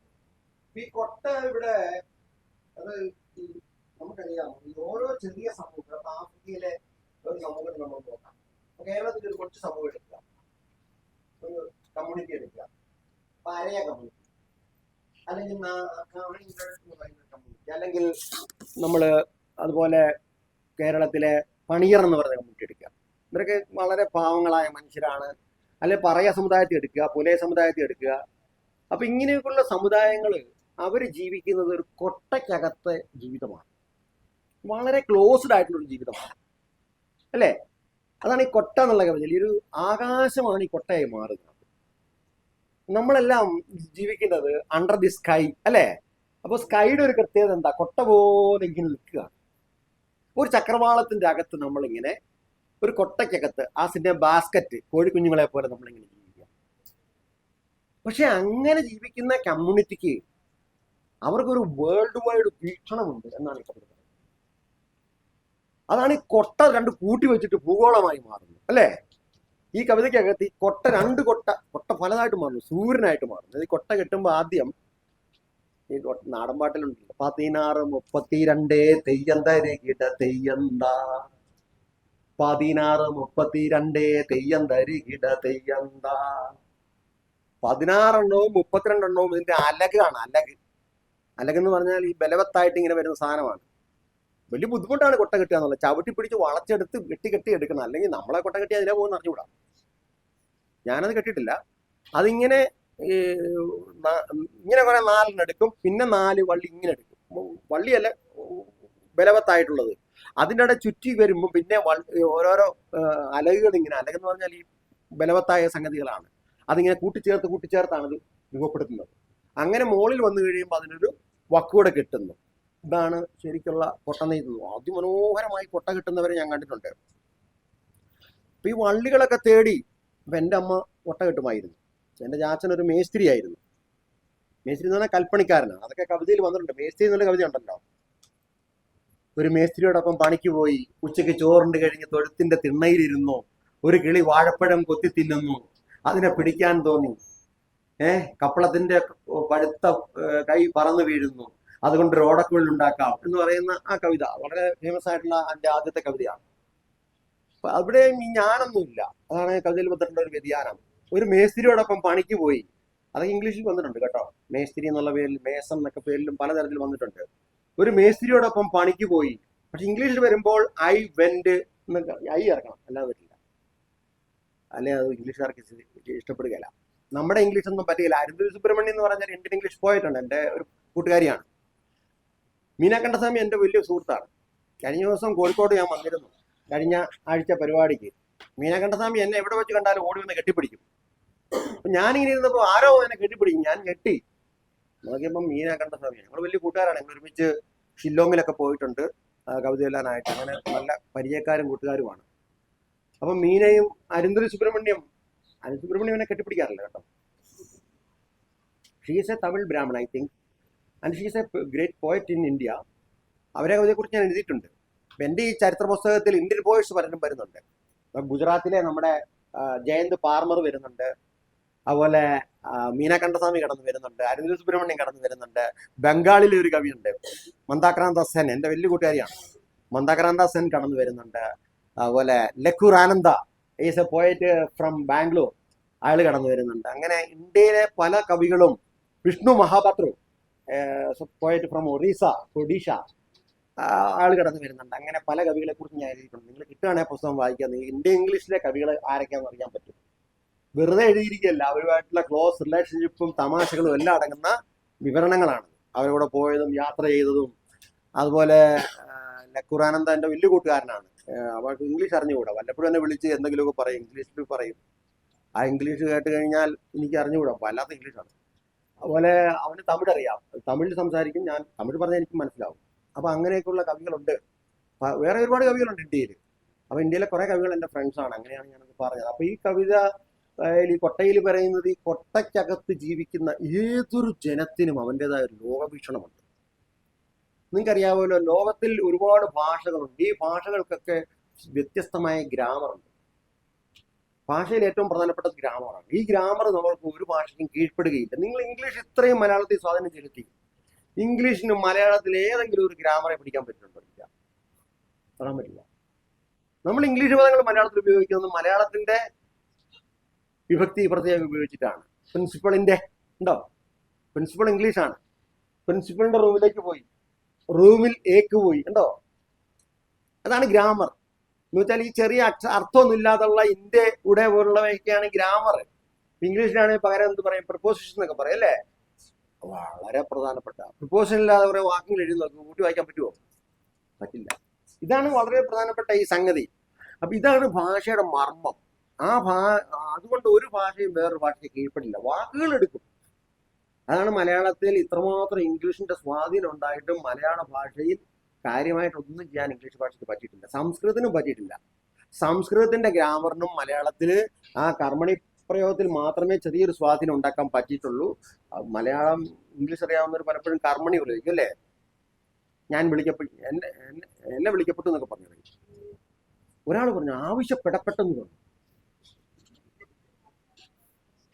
സത്യം, ആവശ്യപ്പെട്ടെന്ന് മതി, ആവശ്യപ്പെടപ്പെട്ടു. അതെന്നാ ഒരു പെടിയില്ല. അപ്പൊ അങ്ങനെയൊക്കെ പ്രയോഗിക്കരുത്. കർമ്മണി എന്ന് പറഞ്ഞാൽ അങ്ങനെ കർമ്മണി പ്രയോഗിക്കുന്ന ഒരു ഗഡ്മാസം ഉണ്ടായിരുന്നു. എല്ലാ കർമ്മണിയിലേ പറയുന്നത്. നാളെ കുട്ടികളെല്ലാവരും സ്കൂളിൽ എത്തണമെന്ന് ആവശ്യപ്പെടുകയാണ്. അങ്ങനെ എല്ലാം എനിക്കറിഞ്ഞില്ല, വായിച്ച ചിരിച്ചു മണ്ണ് കവിൽ പോകും. അങ്ങനെ പറയരുത്, അങ്ങനെ പറയരുത്. ആവശ്യമില്ലാത്തടത്തൊന്നും കർമ്മണി ചേർക്കേണ്ട കാര്യം ഇംഗ്ലീഷിൽ പോലും ഇല്ല, മലയാളത്തിലും അങ്ങനെ ചേർക്കേണ്ട കാര്യമില്ല. ഭാഷ വളരെ സൂക്ഷിച്ച് സുതാര്യമായി മിനിമമായിട്ട് പ്രയോഗിക്കുക. ചുമ്മാ ആർഭാടം കാണിക്കരുത്. ഐ ഹംബ്ലി റിക്വസ്റ്റ് ഒന്നും എഴുതേണ്ട കാര്യമില്ല. ഐ റിക്വസ്റ്റ് തന്നെ ധാരാളം. ഹംബ്ലി അങ്ങനെ തലകുത്തി അവന്റെ കാലെ പിടിച്ചു അങ്ങനെ എഴുതേണ്ട കാര്യമൊന്നും ഇല്ല കേട്ടോ. നിങ്ങൾ ഈ കോളേജിലൊക്കെ പ്രിൻസിപ്പളിനെ കത്തെഴുതുമ്പോൾ, sir I request you to issue me the certificate, I humbly request. അങ്ങനെ മലയാളത്തിലും അങ്ങനെ എന്താ ആവശ്യപ്പെടുന്നു എന്ന് പറയും, അല്ല ആവശ്യപ്പെടപ്പെട്ടുകൊള്ളുന്നു, ആവശ്യപ്പെട്ടുകൊള്ളുന്നു, കൊള്ളുന്നു എന്നും വേണ്ട. അത്രയും ഉപചാര. റിക്വസ്റ്റ് എന്ന് പറഞ്ഞാൽ അതെ, അത് റിക്വസ്റ്റ് മതി. അല്ല അത് ശരിയാ, അതും പറയാം. അതങ്ങനെ കുറച്ചു നാൾ കഴിയുമ്പോൾ അവിടെ ഇല്ലാതാകും. അത് അവസാനം പണ്ടാണ് മീൻ വിറ്റ പോലെ ആയിപ്പോ. ഒരിക്കലും ഒരാള് മീൻ വിൽക്കുകയായിരുന്നു, അപ്പോൾ എഴുതി വെച്ചു മീൻ വിൽക്കപ്പെടും, ഇവിടെ മീൻ വിൽക്കപ്പെടും എന്ന് പറഞ്ഞൊരു ബോർഡ് വെച്ചിട്ടുണ്ട്. അപ്പൊ ഒരാൾ എന്ന് വെച്ചിട്ടുണ്ടെങ്കിൽ ഇവിടെയാന്ന് എല്ലാവർക്കും അറിയാമല്ലോ, അപ്പൊ അതിന്റെ ആവശ്യമില്ല. അപ്പം പുള്ളി മീൻ വിൽക്കപ്പെടും എന്ന് മാറ്റി. ഉടനെ വീണ്ടും പറഞ്ഞാൽ അത് മീനാ വിൽക്കുന്നത് കാണുമ്പോൾ അറിയാമല്ലോ. സാധനം വിൽക്കപ്പെടും എന്ന് എഴുതി വെച്ചു, വിൽക്കപ്പെടും മീനുമായിട്ടിരിക്കുക. അപ്പൊ അത് വിൽക്കുകയാണല്ലോ. അതാണ് മീൻ വിൽപ്പനയുടെ കച്ചവടം പൂട്ടി എന്ന് പറയുന്ന പോലെ. അങ്ങനെ അങ്ങ് കണ്ടുപോകാനില്ലാതാക്കരുത്, പറ്റിച്ച് തീരെ പറ്റിക്കരുത്. നിങ്ങളോട് കഷായം ഇത്ര പറ്റിക്കാനേ പറഞ്ഞിട്ടുണ്ട്, മുഴുവൻ പറ്റിച്ച് അവസാനം കലം കമത്തി പിടിക്കേണ്ട അവസ്ഥ വരുന്നത്. അപ്പൊ ഈ ഏതൊരു ജനത്തേക്കും അവരുടേതായ ഒരു അറിവുണ്ട്. അപ്പൊ നമ്മള് ആധുനികയുടെ കാലത്ത് ഈ ആദിവാസികളെയൊക്കെ വിളിച്ചുകൊണ്ടിരുന്നത് അപരിഷ്കൃതരെന്നാണ്, അല്ലേ? ലെവിസ്ട്രോസ് ഒക്കെയാണ് പറഞ്ഞത് അവർക്ക് അറിവുണ്ട്, അവർക്ക് കൾച്ചറുണ്ട്, അവർക്ക് വ്യത്യസ്തമായ കൾച്ചർ ഉണ്ടെന്ന് ലെവിസ്ട്രോസിനെ പോലുള്ള നരവംശാസ്ത്രജ്ഞരൊക്കെ നമ്മളെ ബോധ്യപ്പെടുത്തി. അപ്പം നമുക്ക് മനസ്സിലായി അപരിഷ്കൃതി എന്ന് പറഞ്ഞ ഒന്നില്ല. അത് കൾച്ചറാണ്, അത് സംസ്കാരമാണ്, അത് പരിഷ്കാരവുമാണ്.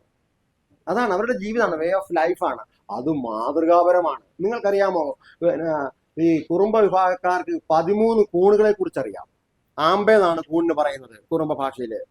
13 തരം കൂണുകളെ കുറിച്ച് അറിയാം, 13 തരം ഇലക്കറികളെ കുറിച്ച് അറിയാം, കാട്ടിലെ ഇലക്കറികളെ കുറിച്ച് അറിയാം, കിഴങ്ങ് വർഗ്ഗങ്ങളെ കുറിച്ച് അറിയാം. നമുക്കറിയാവോ? നമുക്ക് അറിഞ്ഞുകൂടാ, അവരുടെ കൂടെ നടന്ന് പഠിക്കേണ്ടി വരും. അപ്പൊ അവർക്ക് അങ്ങനെയുള്ള കാര്യങ്ങളൊക്കെ അറിയാം. അത് അവരുടെ അറിവാണ്, ജ്ഞാനമാണ്. അത് നമ്മൾ മനസ്സിലാക്കണം. കേരളത്തിൽ എത്രയോ ആദിവാസി ഭാഷകളുണ്ട്. ഞാൻ 2-3 ഭാഷകൾ കുറച്ചൊക്കെ പഠിക്കാൻ ശ്രമിച്ചിട്ടുണ്ട്. കുറുമ്പ, മുടുക, അതുപോലെ ഇരുള ഭാഷ. അപ്പൊ അങ്ങനെയൊക്കെയുള്ള ഭാഷകളൊന്നും മോശമല്ല, അവയൊക്കെ നല്ലതാണ്. അത് പഠിപ്പിക്കാനായിട്ട് അതുമായിട്ട് ബന്ധപ്പെട്ട ഒരു ചെറിയൊരു സ്ഥാപനം ഉണ്ടാക്കണം എന്നൊക്കെ ഞാൻ ആഗ്രഹിച്ചിരുന്നു. അത് നടന്നില്ല. അതൊന്നും മഹാരാജസിൽ ഞാൻ പെട്ടെന്ന് പോകുന്നല്ലോ, പ്രായമായതുകൊണ്ട് പോരേണ്ടി വന്നു. അങ്ങനെ പെൻഷൻ പറ്റിക്കൊണ്ടൊന്നും നടന്നില്ല. അതിന് നമുക്ക് കൊറോണയും വന്നുകൊണ്ടല്ല, ഞാൻ എങ്ങനെയും ഉണ്ടാക്കി വെക്കുമായിരുന്നു. അപ്പൊ അത് നടന്നില്ല. അല്ലെങ്കിൽ ഇതൊരു ഇൻസ്റ്റിറ്റ്യൂഷന്റെ ആവശ്യമുണ്ട്. നമ്മളീ നഷ്ടപ്പെട്ടു പോകുന്ന ഈ ആദിവാസികളെ ഭാഷകളെ ഓർത്ത് പിൽക്കാലത്ത് വിലപിക്കേണ്ടി വരും. അതിൽ നല്ല വാക്കുകളുണ്ട്. ഇപ്പം ഓരോ ഇപ്പം സീവാന്, അല്ലെങ്കിൽ ഞാൻ ഈ പറഞ്ഞ ആംബെ പോലുള്ള വാക്കുകളൊക്കെ നമ്മളുടെ ഭാഷയിലേക്ക് കൊണ്ടുവരേണ്ടതാണ്. ആദിവാസി ഭാഷകളിൽ ഉൾപ്പെടുത്തി നമ്മളൊരു ഡിക്ഷണറി ഉണ്ടാക്കേണ്ടതാണ്. ഇതൊക്കെ കാലത്തിന്റെ ആവശ്യങ്ങളാണ്. ഇല്ലെങ്കിൽ നഷ്ടപ്പെട്ട് കഴിഞ്ഞാൽ പിന്നെ ഒരിക്കലും കിട്ടുകയില്ല. അത് പിന്നെ തീരെ ഇല്ല. ഒരു ജീവിവർഗം അവസാനിക്കുമ്പോൾ അത് അവസാനിച്ചു പോയി കഴിഞ്ഞാൽ പിന്നെ നമുക്കിത് എടുക്കാനാവുകയില്ല. അതൊരു പ്രധാനപ്പെട്ട കാര്യമാണ്. അപ്പൊ കൊട്ട എന്നുള്ള കവിത ഒരു ലോകവീക്ഷണത്തിന്റെ കവിതയാണ്. ഓരോ ചെറിയ സമുദായങ്ങൾക്കും സമൂഹങ്ങൾക്കും ലോകവീക്ഷണം ഉണ്ടെന്ന് ഈ കവിത പറയുന്നു. അപ്പൊ നമ്മൾ കേരളത്തിൽ ഏറ്റവും കൂടുതൽ നാടൻപാട്ടുള്ളത് പുലയ സമുദായത്തിനാണ്, രണ്ടാമത് പറയ സമുദായത്തിനാണ്. വേറെ ആർക്കും ഇല്ലാത്ത ഇതിഹാസം പറയ സമുദായത്തിനുണ്ട്, ചങ്ങന്നൂരാദിപ്പാട്ട് എന്ന് പറയുന്ന, അല്ലേ? അത്തിന്തോ തേന തിന്തോ തന തെയ്യാതിനന്തോ, അത്തിന്തോ തേന തിന്തോ തന തെയ്യാതിനന്തോ, കേട്ടാലും കേൾക്കണം അമ്മേ പെറ്റൊരു തള്ളേ, എനിക്കൊരു യാത്തിര പോകണേ പെറ്റൊരു തള്ളേ, എവിടെത്താൻ ഏതിക്കില എന്റെ പൊന്നുമകനെ, എവിടെത്താൻ ഏതൊരു ദിക്കില പൊന്നുമകനെ, ഞാനും വളർന്നമ്മേതേനയും വളർന്നേ, ഞാനും വളർന്നമ്മേതേനയും വളർന്നേ. നല്ല വരികളുണ്ട്. ആകാശം മേലാകാശം മേലങ്കിയ തൊഴുതിറങ്ങുന്നേ, കീഴാകാശം കീഴ്ഭൂമിയെ തൊഴുതിറങ്ങുന്നേ, പക്ഷി പറവകളെയും തൊഴുതിറങ്ങുന്നേ, പക്ഷി പറവകളെയും തൊഴുതിറങ്ങുന്നേ, എന്റെ പങ്കോലാതെ പമ്പൂറകവസിക്ക, എന്റെ ആശാൻ കരിയാപണിക്കേലുറ്റു തുണയ്ക്ക. കേരളത്തിലെ ഒരേ ഒരു ഇതിഹാസമാണ്, അതുള്ളത് അവർക്കാണ്. ബ്രാഹ്മണർക്കൊന്നും ഇതിഹാസം ഇല്ല. അതൊക്കെ മഹാഭാരതത്തിൽ നിന്ന് കടിച്ചു മാറ്റിയതേ ഉള്ളൂ. നമ്മുടെ കവിതാ ചരിത്രം പരിശോധിച്ച് നോക്കും, മുഴുവൻ രാമായണവും മഹാഭാരതം അല്ലേ. സ്വന്തമായിട്ട് ആരും എന്തിനും എഴുതുണ്ടോ? അത് ഇവരാ എഴുതിയത്. ഗംഭീര കവിത കേട്ടോ. കാറ്റത്ത് കരിയില വാതിലി തോളും കണക്കേ, ഇയാൾ പോകുന്നതാണ്, ഇയാളുടെ യാത്രയെ വർണ്ണിക്കുകയാണ്. മലമുണ്ടി ചമ്പട ചാടി കളിക്കും കണക്കേ. ഇയാളുടെ വാളും പരിചയമായിട്ട് ഈ ചങ്ങനാതി പോവുകയാണ്. 18 കളരികൾക്ക് ഉടയവനാണ്. വടക്കമ്പാട്ട് പോലെ തന്നെ 18 കളരികൾക്ക് ഉടയവനാണ് ഈ ചെങ്ങന്നൂരാദി. 19ാമത്തെ കളരി വെച്ച് അയാൾ മരിക്കുകയാണ്. അയാളുടെ ഗുരുനാഥൻ പറഞ്ഞതുപോലെ കൊല്ലപ്പെടുകയാണ്. അയാൾ പാലുവമ്പണ്ണനെ കാണാൻ പോകുന്ന യാത്രയാണ് പാലുവമ്പണ്ണൻ എന്നുള്ള ചരിത്രത്തിലുള്ളത്. അതൊക്കെ ഈ മലയാളത്തിന്റെ തനിമയും ഗരിമയുമുള്ള കാര്യങ്ങളാണ്. അതെല്ലാം നമ്മൾ സൂക്ഷിച്ചു വെക്കണം, അവരെയൊക്കെ ആദരിക്കണം. ഈ നാടൻ പാട്ടുകളൊക്കെ സൂക്ഷിക്കുക. ഇപ്പം ഈ പാട്ടുണ്ടല്ലോ,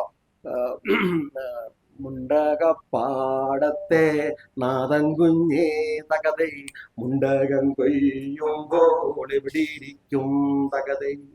ഇതൊരു പെൺകുട്ടിയുടെ കഥയാണെന്നാണ് പറയുക എന്നാണ് ഒരാൾ പറഞ്ഞിട്ടുള്ളത്. അതായത് മുണ്ടകപ്പാടത്തെ ഞണ്ടിൻ കുഞ്ഞേ എന്നും പറയുന്നുണ്ട്. മുണ്ടകപ്പാടത്തെ ഞണ്ടിൻ കുഞ്ഞേ തകതൈ, മുണ്ടകൻ കൊയ്യുമ്പോൾ എവിടെയിരിക്കും തകതൈ. അച്ചമ്മടി മേലെ കയറിയിരിക്കും അച്ഛൻ മരിച്ചാൽ നീ എവിടെയിരിക്കും, അമ്മ മടിയില് കയറിയിരിക്കും. അമ്മ മരിച്ചാൽ നീ എവിടെയിരിക്കും, ഏട്ടൻ മടിയില് കയറിയിരിക്കും. ഏട്ടൻ മരിച്ചാലോ എവിടെയിരിക്കും, ഏനന്റെ വിധി പോലെ ജീവിച്ചിരിക്കും. എന്തുകൊണ്ടാണ് രമണൻ ഇത്രയും പോപ്പുലർ ആകാൻ കാരണം? രമണനിലെ വൃത്തം ഏതാണ്? മാവേലി വൃത്തമാണ്. മലരണ്ണിക്കാടുകൾ തിങ്ങി വിങ്ങി മരതക കാന്തയിൽ മുങ്ങി മുങ്ങി റാഗിപ്പറക്കുന്ന ചെമ്പരുന്തേ. ആ വൃത്തമാണ്, ആണ് മാവേലി വൃത്തം എന്നാണ് പറയുക. അത് ലഘുവൽക്കരിച്ചിട്ടാണ് മരതക എന്നൊക്കെ എഴുതിയിരിക്കുന്നത് കേട്ടോ. അതുകൊണ്ടാണ് ജനങ്ങളുടെ ഇടയിൽ ആ കവിത അല്ലേ കാട്ടിലേക്ക് കൊണ്ടുപോകാന്നൊക്കെ ചോദിക്കുന്നില്ലേ, അതെങ്ങനെ തുടങ്ങുന്നത്? കാലിനെന്നെ ചായയിലാടും വയ്ക്കാൻ ഞാനും വരട്ടെയോ നിന്റെ കൂടെ, പാടില്ല പാടില്ല നമ്മെ നമ്മൾ പാടെ മറന്നൊന്നും ചെയ്തു കൂടൊന്നും ചെയ്യരുത്. വൃന്ദാവനത്തിലെ കാഴ്ച കാണാൻ എന്നെയും കൂടുന്നു കൊണ്ടുപോമോ, പിന്നെ ഒരിക്കൽ ഞാൻ കൊണ്ടുപോകാം, ഇന്നു വേണ്ടോ വരാണ്. പുള്ളി ഗുരുനാഥനായി മാറി. അവിടെ എന്താ സംഭവിച്ചത്? സ്ത്രീയുടെ അഭിലാഷങ്ങൾ തടയപ്പെട്ടു എന്നാണ്. ആ വഴി പോയിരുന്നെങ്കിൽ തമിഴ്നാട് കൂടി അങ്ങ് പോകാമായിരുന്നു, ഇത്രയും ദുഃഖമൊന്നും ഉണ്ടാവില്ലായിരുന്നു. അന്നല്ലേ പോലീസുകാരൊന്നും പറയാൻ വരികയില്ല. അപ്പോ അതുപോലെ ചങ്ങമ്പുഴ സ്ത്രീയെ കുറിച്ച് വേറെ ആയിട്ടുണ്ട്. സ്ത്രീ വൈട്ടുറങ്ങുമ്പോൾ ശാരദ രജനിയിൽ എന്നതുപോൽ നീ ശാലിനി നിദ്രയിൽ അമരുമ്പോൾ. എന്തൊരു പറയാം അല്ലെ? ശാരദ രജനിയിൽ എന്നതുപോൽ നീ ശാലിനി നിദ്രയിൽ അമരുമ്പോൾ, അകലത്തകല തലയാഴികൾ തൻ അകകുകളിൽ നിന്നൊരു നിനദം പെരുകി പെരുകി വരുമ്പോൾ എന്തോ സിരകളെ ഒരു വിറയറിയിക്കേ. നീ ഭാര്യയായ നീ കിടന്നുറങ്ങുമ്പോൾ നിന്റെ ഉള്ളിൽ ഒരു സമുദ്രം അലയടിക്കുന്നു എന്നാണ്. അതാണ് ചങ്ങമ്പുഴ. ചങ്ങമ്പുഴ മുമ്പേ പറഞ്ഞതാണ്, സ്ത്രീയുടെ അഭിലാഷങ്ങൾ എപ്പോഴും മാറ്റിവെക്കപ്പെടുന്നു. ഒരു കവിത എഴുതിക്കൊണ്ട് സ്ത്രീ വന്നു കഴിഞ്ഞാൽ ഭർത്താവ് പറയാം, ആ കവിതയാണോ? നീ ഇപ്പൊ കവിത മാറ്റി വെച്ചിട്ട് പെട്ടെന്ന് എനിക്കുള്ള ഉടുപ്പം തേക്കാൻ പറയും. എന്നാ കവിത? ബിസിനസ്സുകാരനായിരിക്കും. ഇതാണ് ചാരുലത സിനിമയിൽ സംഭവിച്ചത്. അപ്പം സ്ത്രീയുടെ അഭിലാഷങ്ങൾ മാറ്റിവെക്കുന്നു. ചേട്ടൻ തന്നെ സിനിമ കാണിക്കാൻ കൊണ്ടുപോകാന്ന് പറഞ്ഞിട്ട് ചേട്ടൻ പോകുന്നപ്പോ ഒരു കൂട്ടുകാരനെ കണ്ട് ചേട്ടൻ ബാറിലേക്ക് കയറി. ഇവരൊരുക്കി നിൽക്കുക സ്ത്രീ വീട്ടിൽ സിനിമ കാണാണ്ട് കൊച്ചിനെയായിട്ട്. അപ്പൊ വിളിച്ചു പറയും, എടി എനിക്കിന്നൊരു ഒരു മീറ്റിംഗ് ഉണ്ട്, മീറ്റിംഗ് എവിടെ? ബാറിലാണ്, അതുകൊണ്ട് വരാൻ പറ്റില്ല, ക്ഷമിക്കണം. അങ്ങനെയൊക്കെ സ്ത്രീകളുടെ അഭിലാഷങ്ങളെ ആഗ്രഹങ്ങളെ നിരന്തരം മാറ്റി വെക്കപ്പെടുന്നു. നിങ്ങൾക്ക് ഡാൻസ് കളിക്കാൻ ഒരു താല്പര്യം ഉണ്ടെങ്കിൽ നിങ്ങൾ ഡാൻസ് കളിക്കണം. ഭർത്താവില്ലാത്ത സമയത്ത് ഒറ്റയ്ക്ക് ഡാൻസ് കളിക്കാമല്ലോ. അത് ആവിഷ്കാരമാണ്. ആവിഷ്കാരം നമ്മൾ ഒറ്റയ്ക്കാണെങ്കിലും ചെയ്യാം. അപ്പൊ ഞാനൊരു കവിത എൻ്റെ പുസ്തകം ഉണ്ടായിരുന്നു, ഇ വി രാമകൃഷ്ണൻ സാറിനെ കണ്ടോ പുള്ളിക്ക് കൊടുത്തു. പല വീടുകളിലും താമസിച്ചിട്ടുണ്ട്. ജാതിയും മതവും ഉള്ളവരും ഇല്ലാത്തവരും. മിശ്രവിവാഹിതരായിരുന്നു ചിലർ. ഒരു കവി എന്ന നിലയിൽ എല്ലാവരും വീട്ടിൽ കയറ്റി, ഭക്ഷണം തന്നു, ജാതി ചോദിച്ചില്ല, പറഞ്ഞുമില്ല. വഴിച്ചെലവിന് പണം തന്നവരും വസ്ത്രങ്ങൾ വാങ്ങി തന്നവരുമുണ്ട്. ആശുപത്രിയിൽ കൊണ്ടുപോയവരുണ്ട്. ജോസഫേ നീ എവിടെയാണ്? അവർ ഇടയ്ക്ക് വിളിക്കും, ഞാൻ ഈ ഇല്ലിക്കൂടത്തിലുണ്ട്, ഞാൻ പറയും. ജോസഫേ നീ എവിടെയാണ്? അവരിടയ്ക്ക് വിളിക്കും, ഞാൻ ഈ ഇല്ലിക്കൂട്ടത്തിലുണ്ട്, ഞാൻ പറയും. അവിടെ എന്തെടുക്കുകയാ? പക്ഷികളെ നിരീക്ഷിക്കുക. അവർക്കായി തിരിച്ചൊന്നും ചെയ്തില്ല, പകരം മറ്റു പലരെയും വീട്ടിൽ കൊണ്ടുവന്നു. അവർക്ക് ഉടുപ്പുകൾ വാങ്ങിക്കൊടുത്തു, ചികിത്സാ ചെലവ് വഹിച്ചു, പണം അയച്ചു കൊടുത്തു. ശ്രമണ നീ എവിടെയാണ്? ഞാൻ അവരെ വിളിച്ചു. ആദ്യം പറഞ്ഞ സ്നേഹിതർ വിചാരിച്ചു കാണുമോ ഞാൻ നുണ പറഞ്ഞെന്ന്? ഞാൻ തിരിച്ചൊന്നും ചെയ്തില്ല എന്നവർ വിചാരിക്കില്ല. അവർ അത്രമാത്രം വലിയവരാണ്. എന്റെ വഴിയാത്രകളിൽ വലിയവരെ മാത്രമേ കണ്ടിട്ടുള്ളൂ. ഏത് സമനിരപ്പിൽ നിന്ന് നോക്കിയാലും എല്ലാ സമനിരപ്പുകൾക്കും അവസാനം, ഏത് സമനിരപ്പുകളിൽ നിന്ന് നേരെ നോക്കിയാലും നിരപ്പിലുള്ളത് മാത്രമേ കാണാനാവുകയുള്ളൂ. ഏത് സമനിരപ്പിൽ നിന്ന് നേരെ നോക്കിയാലും നിരപ്പിലുള്ളത് മാത്രമേ കാണാൻ ആവുകയുള്ളൂ. എല്ലാ സമനിരപ്പുകൾക്കും അവസാനവുമുണ്ട്. അവിടുന്ന് താഴേക്ക് നോക്കിയാൽ നരകം കാണാം. തീയിൽ വീണ് നിലവിളിക്കുന്നവർ, അപമാനിതർ, കീറിമുറിക്കപ്പെടുന്ന പെണ്ണുങ്ങൾ, ഭ്രാന്ത് പിടിച്ചവർ, മതത്തിൽ നിന്നും ജാതിയിൽ നിന്നും താഴെ വീണവർ, പിച്ചക്കാർ, ചിതലരിക്കുവോർ, എനിക്ക് നൽകപ്പെട്ടതിൽ ചിലതെല്ലാം ഞാൻ നരകത്തിലെത്തിച്ചു. എനിക്ക് നൽകപ്പെട്ടതിൽ ചിലതെല്ലാം ഞാൻ നരകത്തിലെത്തിച്ചു. തിരികെ എത്താനാവാതെ തീയിൽ ഞാനും എരിയുന്നു. അപ്പോഴും ആദ്യം പറഞ്ഞവർ വിളിച്ചു, ജോസഫേ നീ എവിടെയാണ്? ഞാൻ ഈ ഇല്ലിക്കൂട്ടത്തിലുണ്ട്. ഞാൻ പറയും, അവിടെ എന്തെടുക്കുക? പക്ഷികളെ നിരീക്ഷിക്കുക.